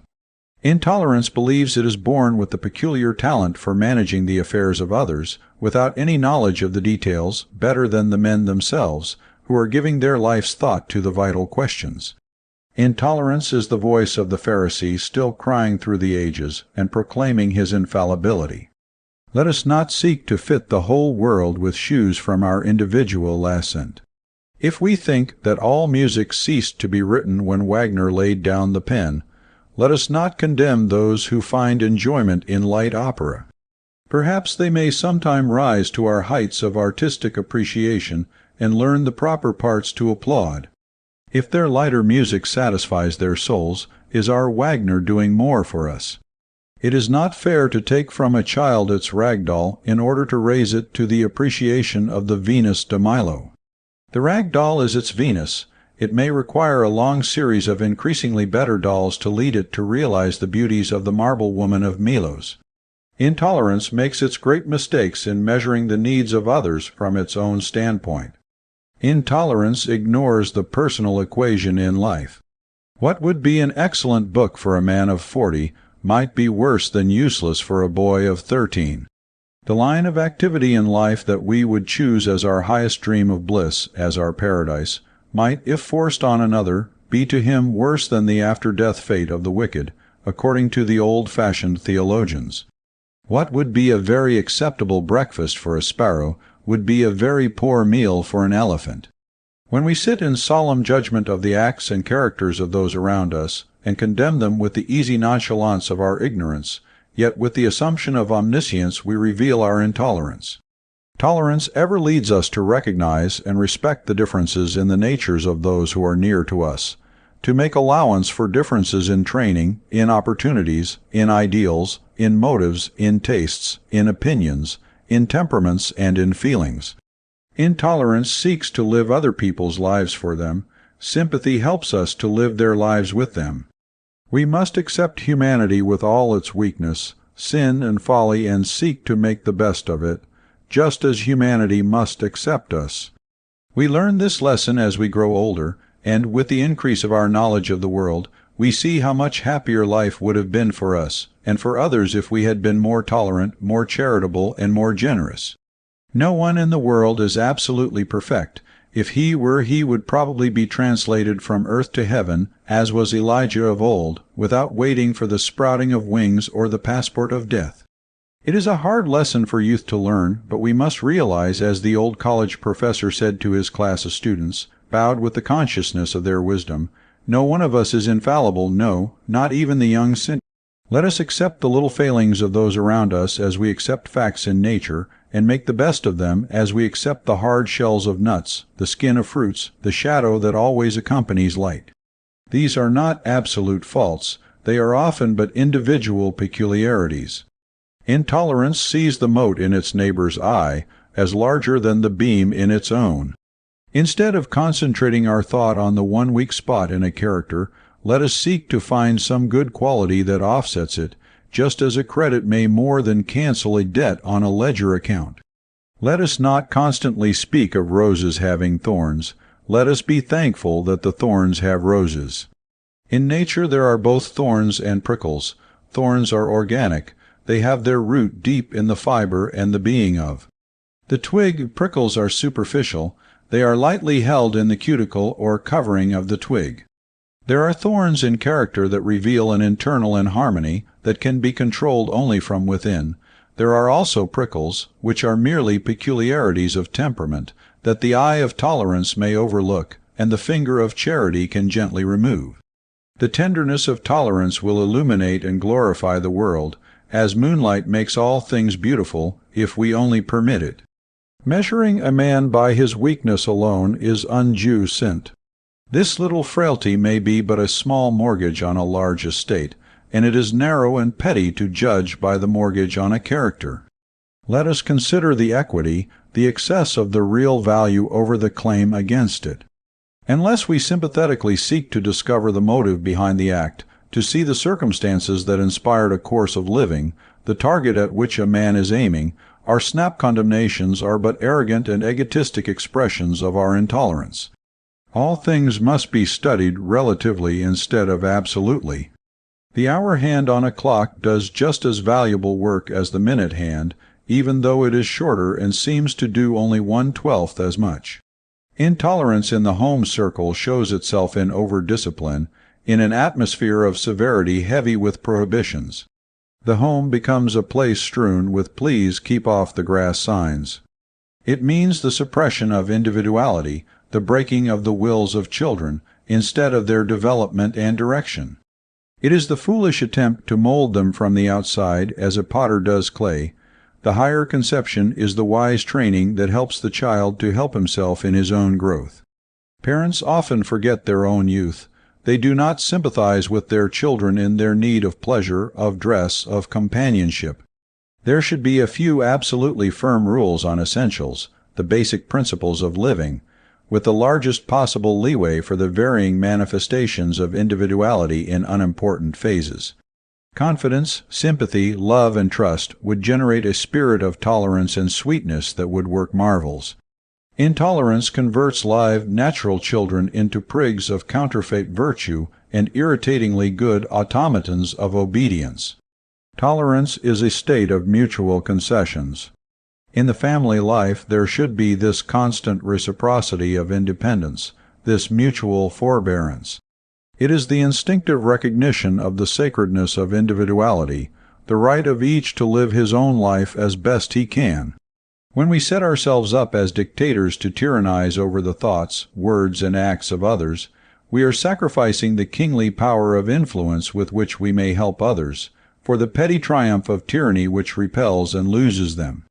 Perhaps one reason why the sons of great and good men so often go astray is that the earnestness, strength, and virtue of the father, exacting strict obedience to the letter of the law, kills the appreciation of the spirit of it, breeding an intolerance that forces submission under which the fire of protest and rebellion is smoldering, ready to burst into flame at the first breath of freedom, between brother and sister, husband and wife, parent and child, master and servant. The spirit of tolerance, of making allowances, transforms a house of gloom and harshness into a home of sweetness and love. In the sacred relation of parent to child, there always comes a time when the boy becomes a man, when she whom the father still regards but as a little girl faces the great problems of life as an individual.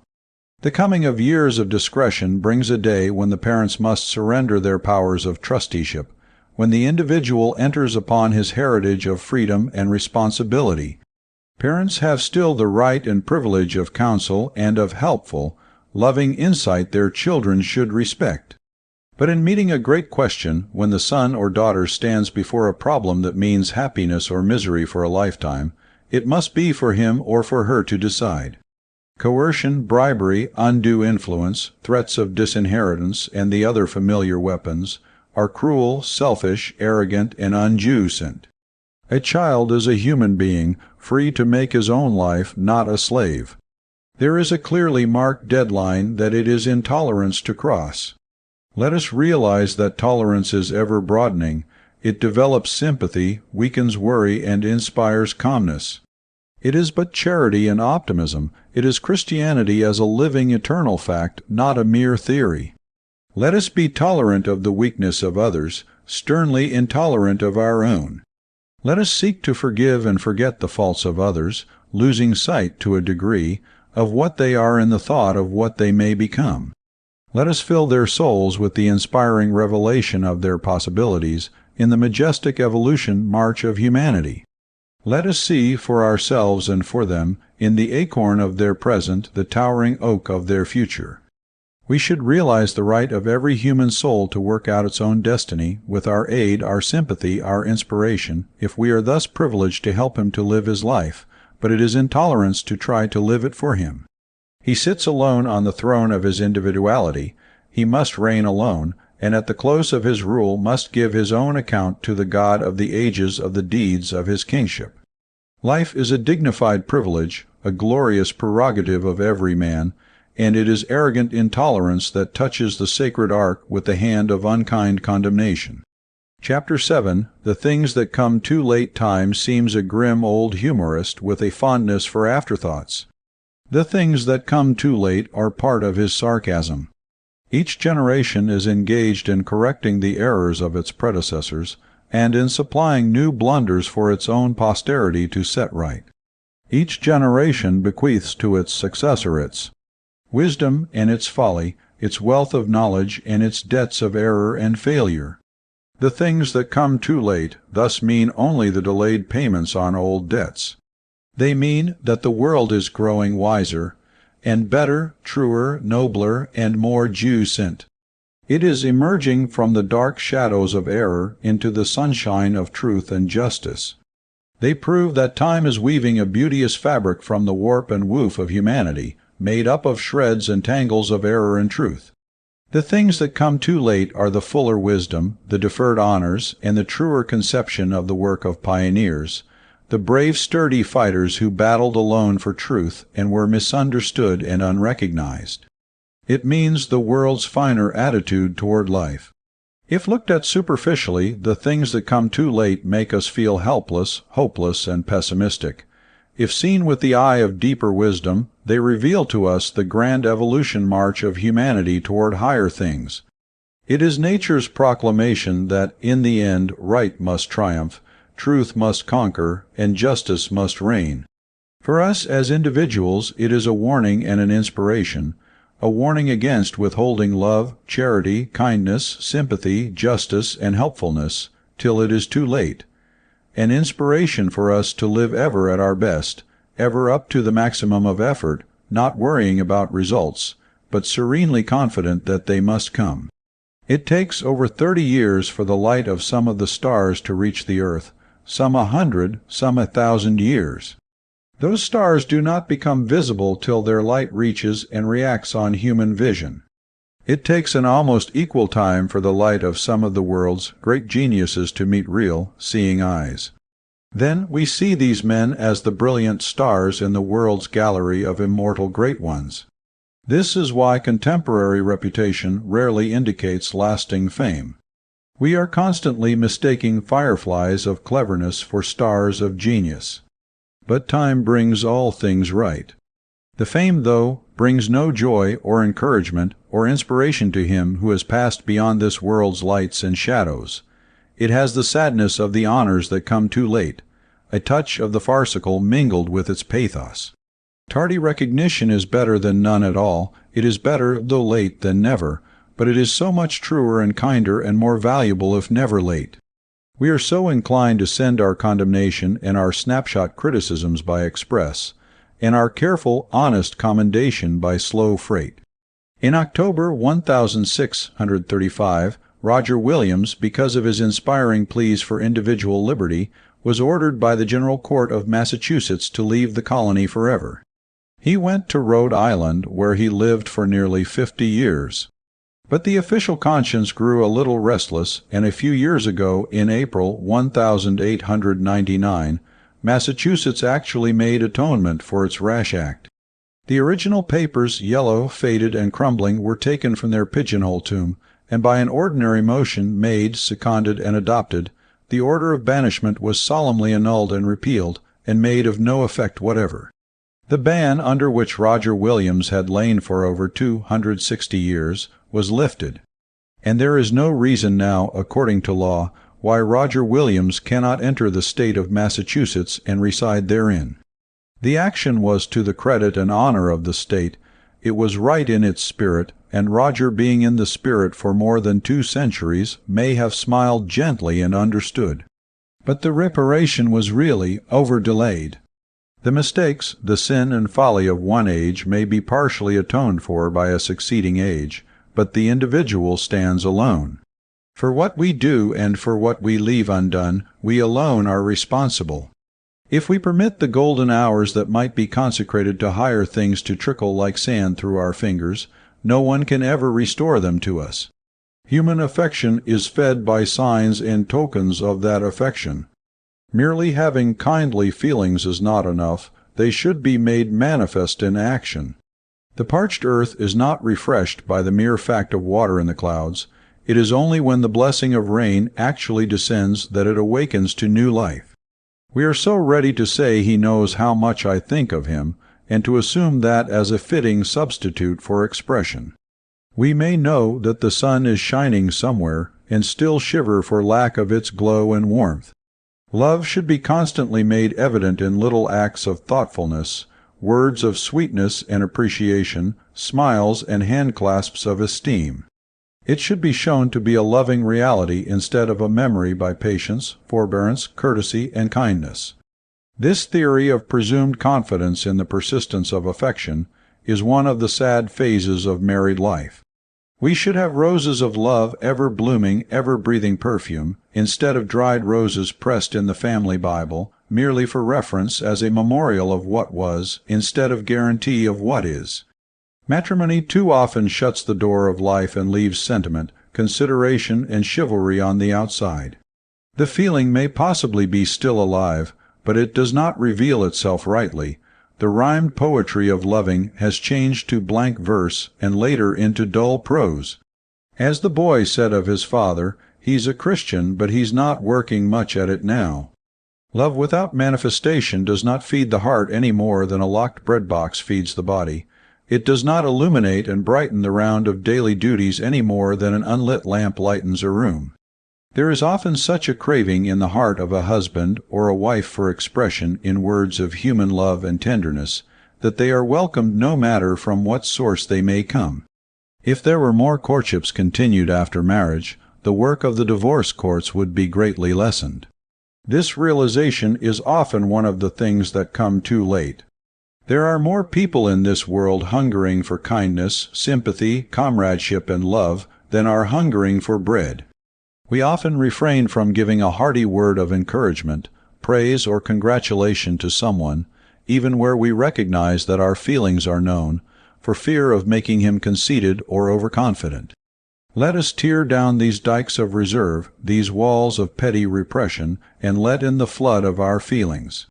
There have been few monuments reared to the memory of those who have failed in life because of overpraise. There is more chiseled flattery on tombstones than was ever heard in life by the dead those stones now guard.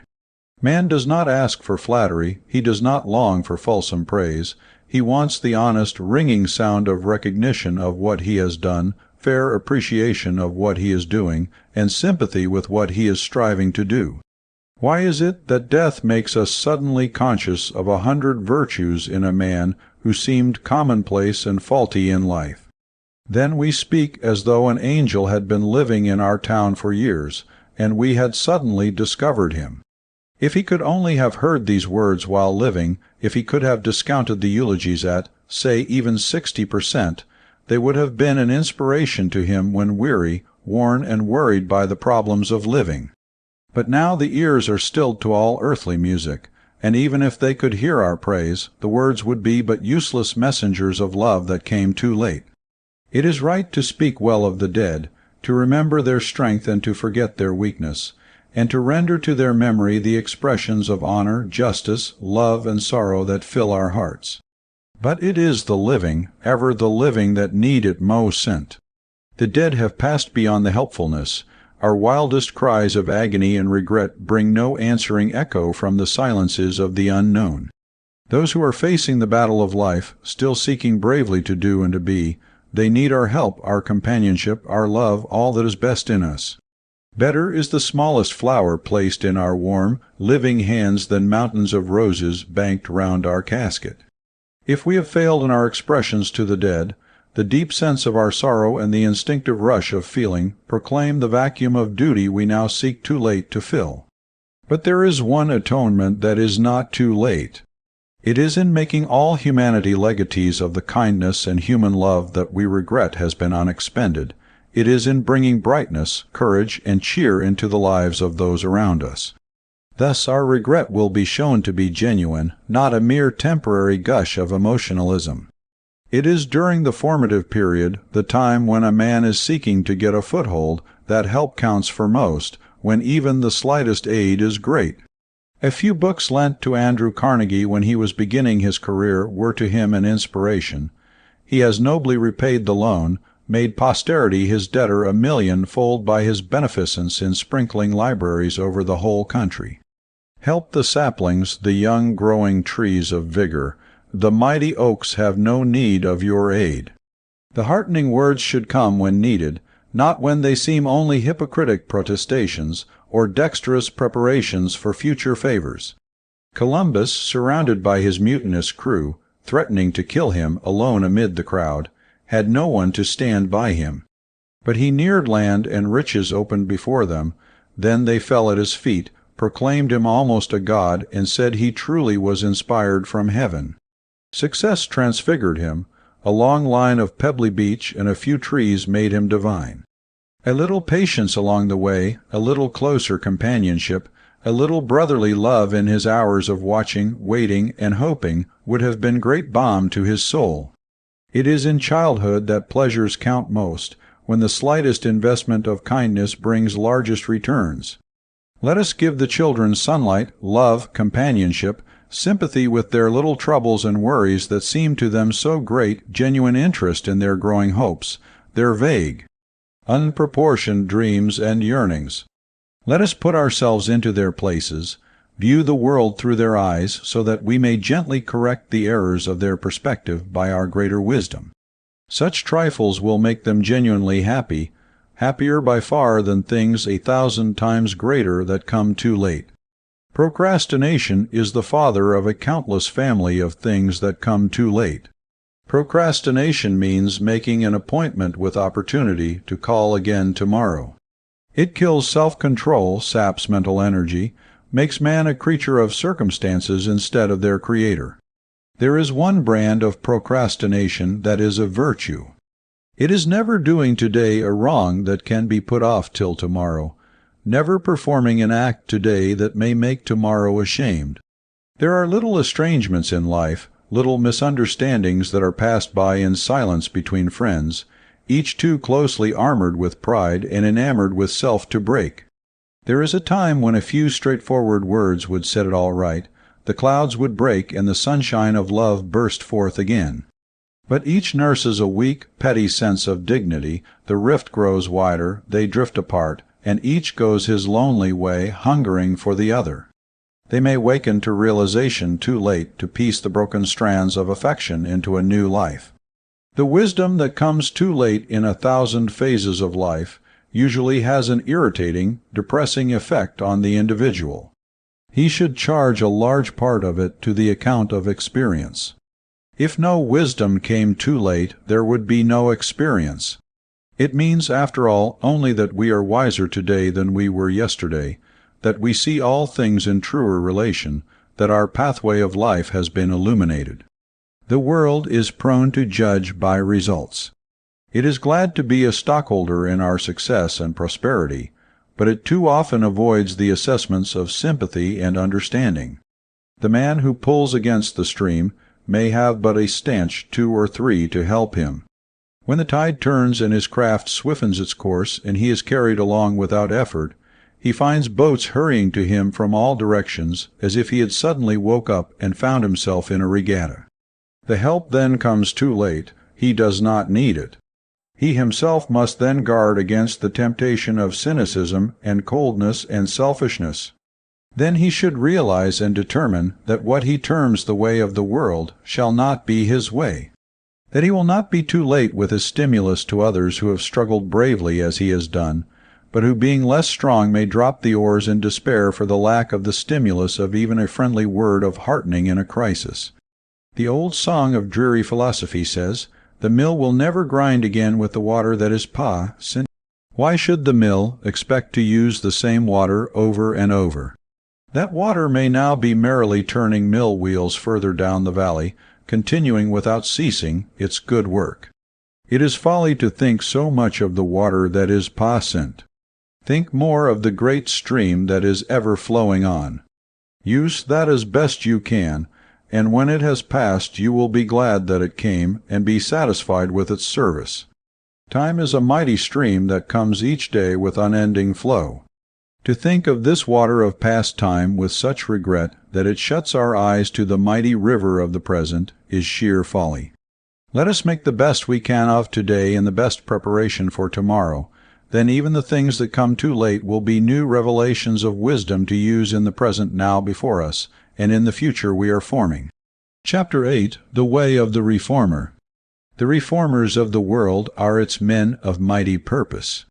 They are men with the courage of individual conviction, men who dare run counter to the criticism of inferiors, men who voluntarily bear crosses for what they accept as right, even without the guarantee of a crown. They are men who gladly go down into the depths of silence, darkness, and oblivion, but only to emerge finally like divers, with pearls in their hands. He who labors untiringly toward the attainment of some noble aim, with eyes fixed on the star of some mighty purpose, as the Magi followed the star in the east, is a reformer. He who is loyal to the inspiration of some great religious thought, and with strong hand leads weak trembling steps of faith into the glory of certainty, is a reformer. He who follows the thin thread of some revelation of nature in any of the sciences, follows it in the spirit of truth through a maze of doubt, hope, experiment, and questioning, till the tiny guiding thread grows stronger and firmer to his touch, leading him to some wondrous illumination of nature's law, is a reformer. He who goes up alone into the mountains of truth, and, glowing with the radiance of some mighty revelation, returns to force the hurrying world to listen to his story, is a reformer. Whoever seeks to work out for himself his destiny, the life work that all his nature tells him should be his, bravely, calmly, and with due consideration of the rights of others and his duties to them, is a reformer. These men who renounce the commonplace and conventional for higher things are reformers because they are striving to bring about new conditions. They are consecrating their lives to ideals. They are the brave, aggressive vanguard of progress. They are men who can stand a siege, who can take long forced marches without a murmur, who set their teeth and bow their heads as they fight their way through the smoke, who smile at the trials and privations that dare to daunt them. They care not for the hardships and perils of the fight, for they are ever inspired by the flag of triumph that seems already waving on the citadel of their hopes. If we are facing some great life ambition, let us see if our heroic plans are good, high, noble, and exalted enough for the price we must pay for their attainment. Let us seriously and honestly look into our needs, our abilities, our resources, and our responsibilities, to assure ourselves that it is no mere passing whim that is leading us.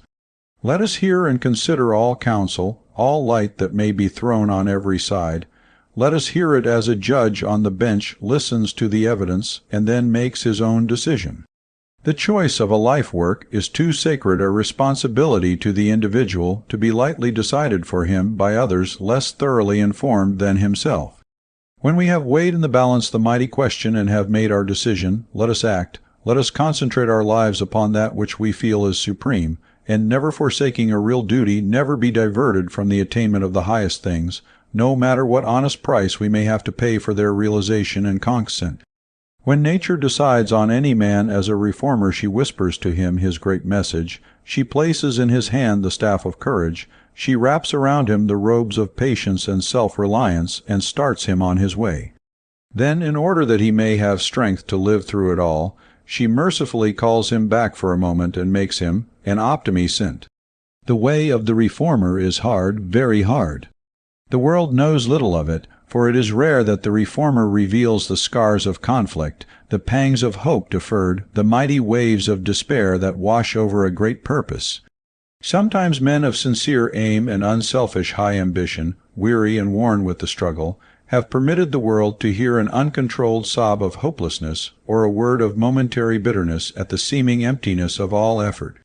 But men of great purpose and noble ideals must know that the path of the reformer is loneliness. They must live from within rather than in dependence on sources of help from without. Their mission, their exalted aim, their supreme object in living, which focuses all their energy, must be their source of strength and inspiration. The reformer must ever light the torch of his own inspiration. His own hand must ever guard the sacred flame as he moves steadily forward on his lonely way. The reformer in morals, in education, in religion, in sociology, in invention, in philosophy, in any line of aspiration, is ever a pioneer. His privilege is to blaze the path for others, to mark at his peril a road that others may follow in safety. He must not expect that the way will be graded and asphalted for him. He must realize that he must face injustice, ingratitude, opposition, misunderstanding, the cruel criticism of contemporaries, and often, hardest of all, the wondering reproach of those who love him be sent. He must not expect the tortoise to sympathize with the flight of the eagle. A great purpose is ever an isolation. Should a soldier leading the forlorn hope complain that the army is not abreast of him, the glorious opportunity before him should so inspire him, so absorb him that he will care not for the army except to know that if he lead as he should, and do that which the crisis demands, the army must follow. The reformer must realize without a trace of bitterness that the busy world cares little for his struggles, it cares only to joy in his final triumph. It will share his feasts but not his fasts. Christ was alone in Gethsemane, but at the sermon in the wilderness where food was provided, the attendance was 4,000. The world is honest enough in its attitude. It takes time for the world to realize, to accept, and to assimilate a large truth. Since the dawn of history, the great conservative spirit of every age, that ballast that keeps the world in poise, makes the slow acceptance of great truths an essential for its safety. It wisely requires proof, clear, absolute, undeniable attestation before it fully accepts. Sometimes the perfect enlightenment takes years, sometimes generations. It is but the safeguard of truth. Time is the supreme test, the final court of appeals that winnows out the chaff of false claims, pretended revelation, empty boast, and idle ms. Time is the touchstone that finally reveals all true gold. The process is slow, necessarily so, and the fate of the world's geniuses and reformers in the balance of their contemporary criticism should have a sweetness of consolation rather than the bitterness of cynicism. If the greatest leaders of the world have had to wait for recognition, should we, whose best work may be but trifling in comparison with theirs, expect instant sympathy, appreciation, and cooperation, where we are merely growing toward our own attainment?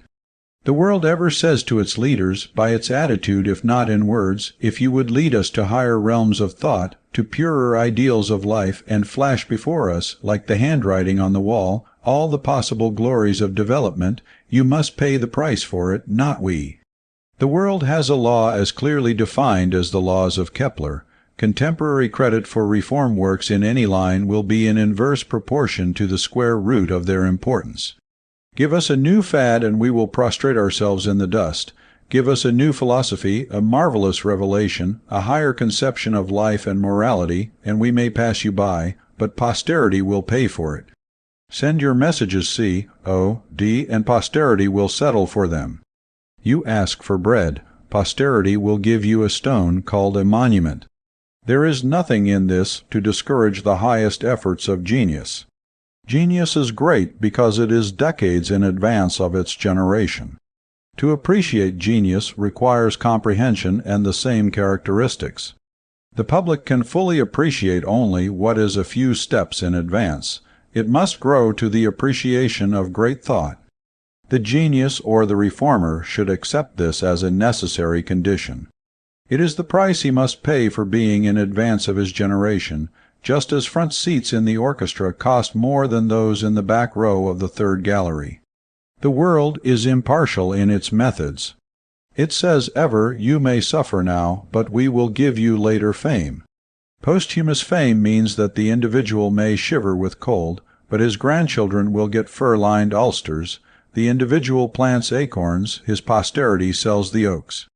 Posthumous fame or recognition is a check made out to the individual, but payable only to his heirs. There is nothing the world cries out for so constantly as a new idea. There is nothing the world fears so much. The milestones of progress in the history of the ages tell the story. Galileo was cast into prison in his 70th year, and his works were prohibited. He had committed no crime, but he was in advance of his generation. Harvey's discovery of the circulation of the blood was not accepted by the universities of the world till 25 years after its publication.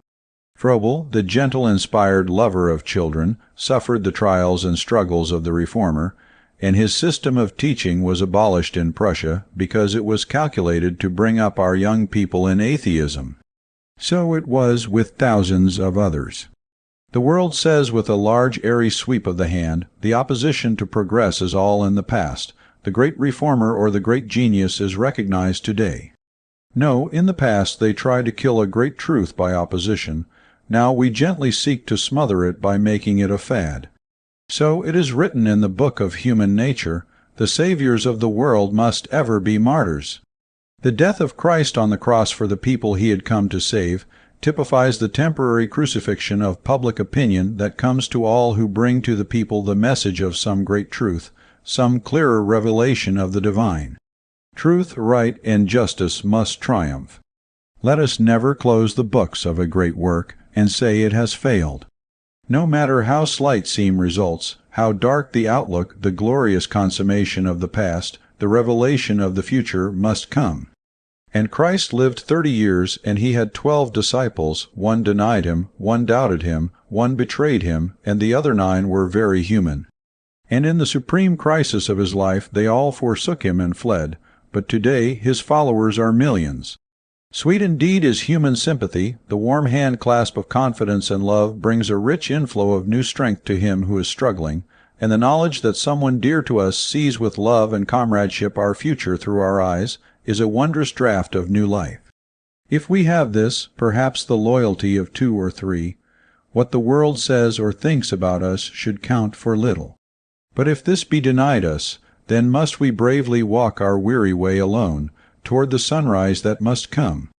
The little world around us that does not understand us, does not appreciate our ambition or sympathize with our efforts that seem to it futile, is not intentionally cruel, calloused, bitter, blind, or heartless.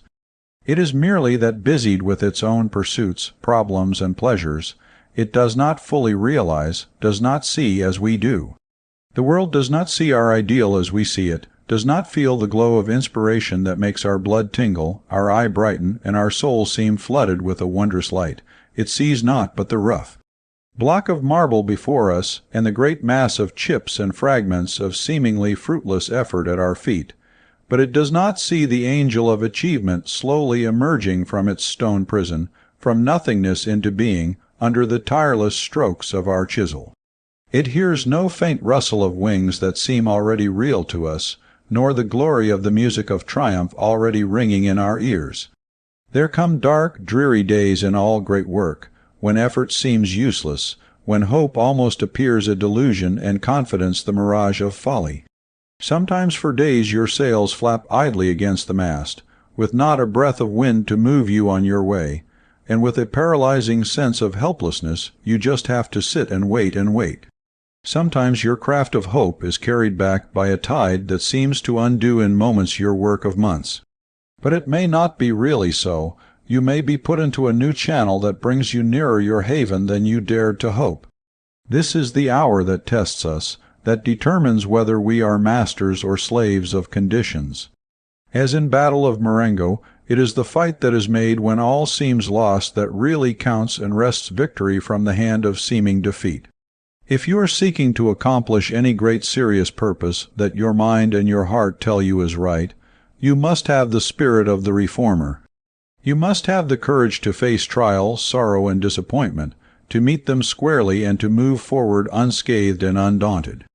In the sublimity of your perfect faith in the outcome, you can make them as powerless to harm you as a dewdrop falling on the pyramids. Truth, with time as its ally, always wins in the end. The knowledge of the inappreciation, the coldness, and the indifference of the world should never make you pessimistic. They should inspire you with that large, broad optimism that sees that all the opposition of the world can never keep back the triumph of truth, that your work is so great that the petty jealousies, misrepresentations, and hardships caused by those around you dwindle into nothingness. What cares the messenger of the King for his trials and sufferings, if he knows that he has delivered his message? Large movements, great plans, always take time for development. If you want great things, pay the price like a man. Anyone can plant radishes.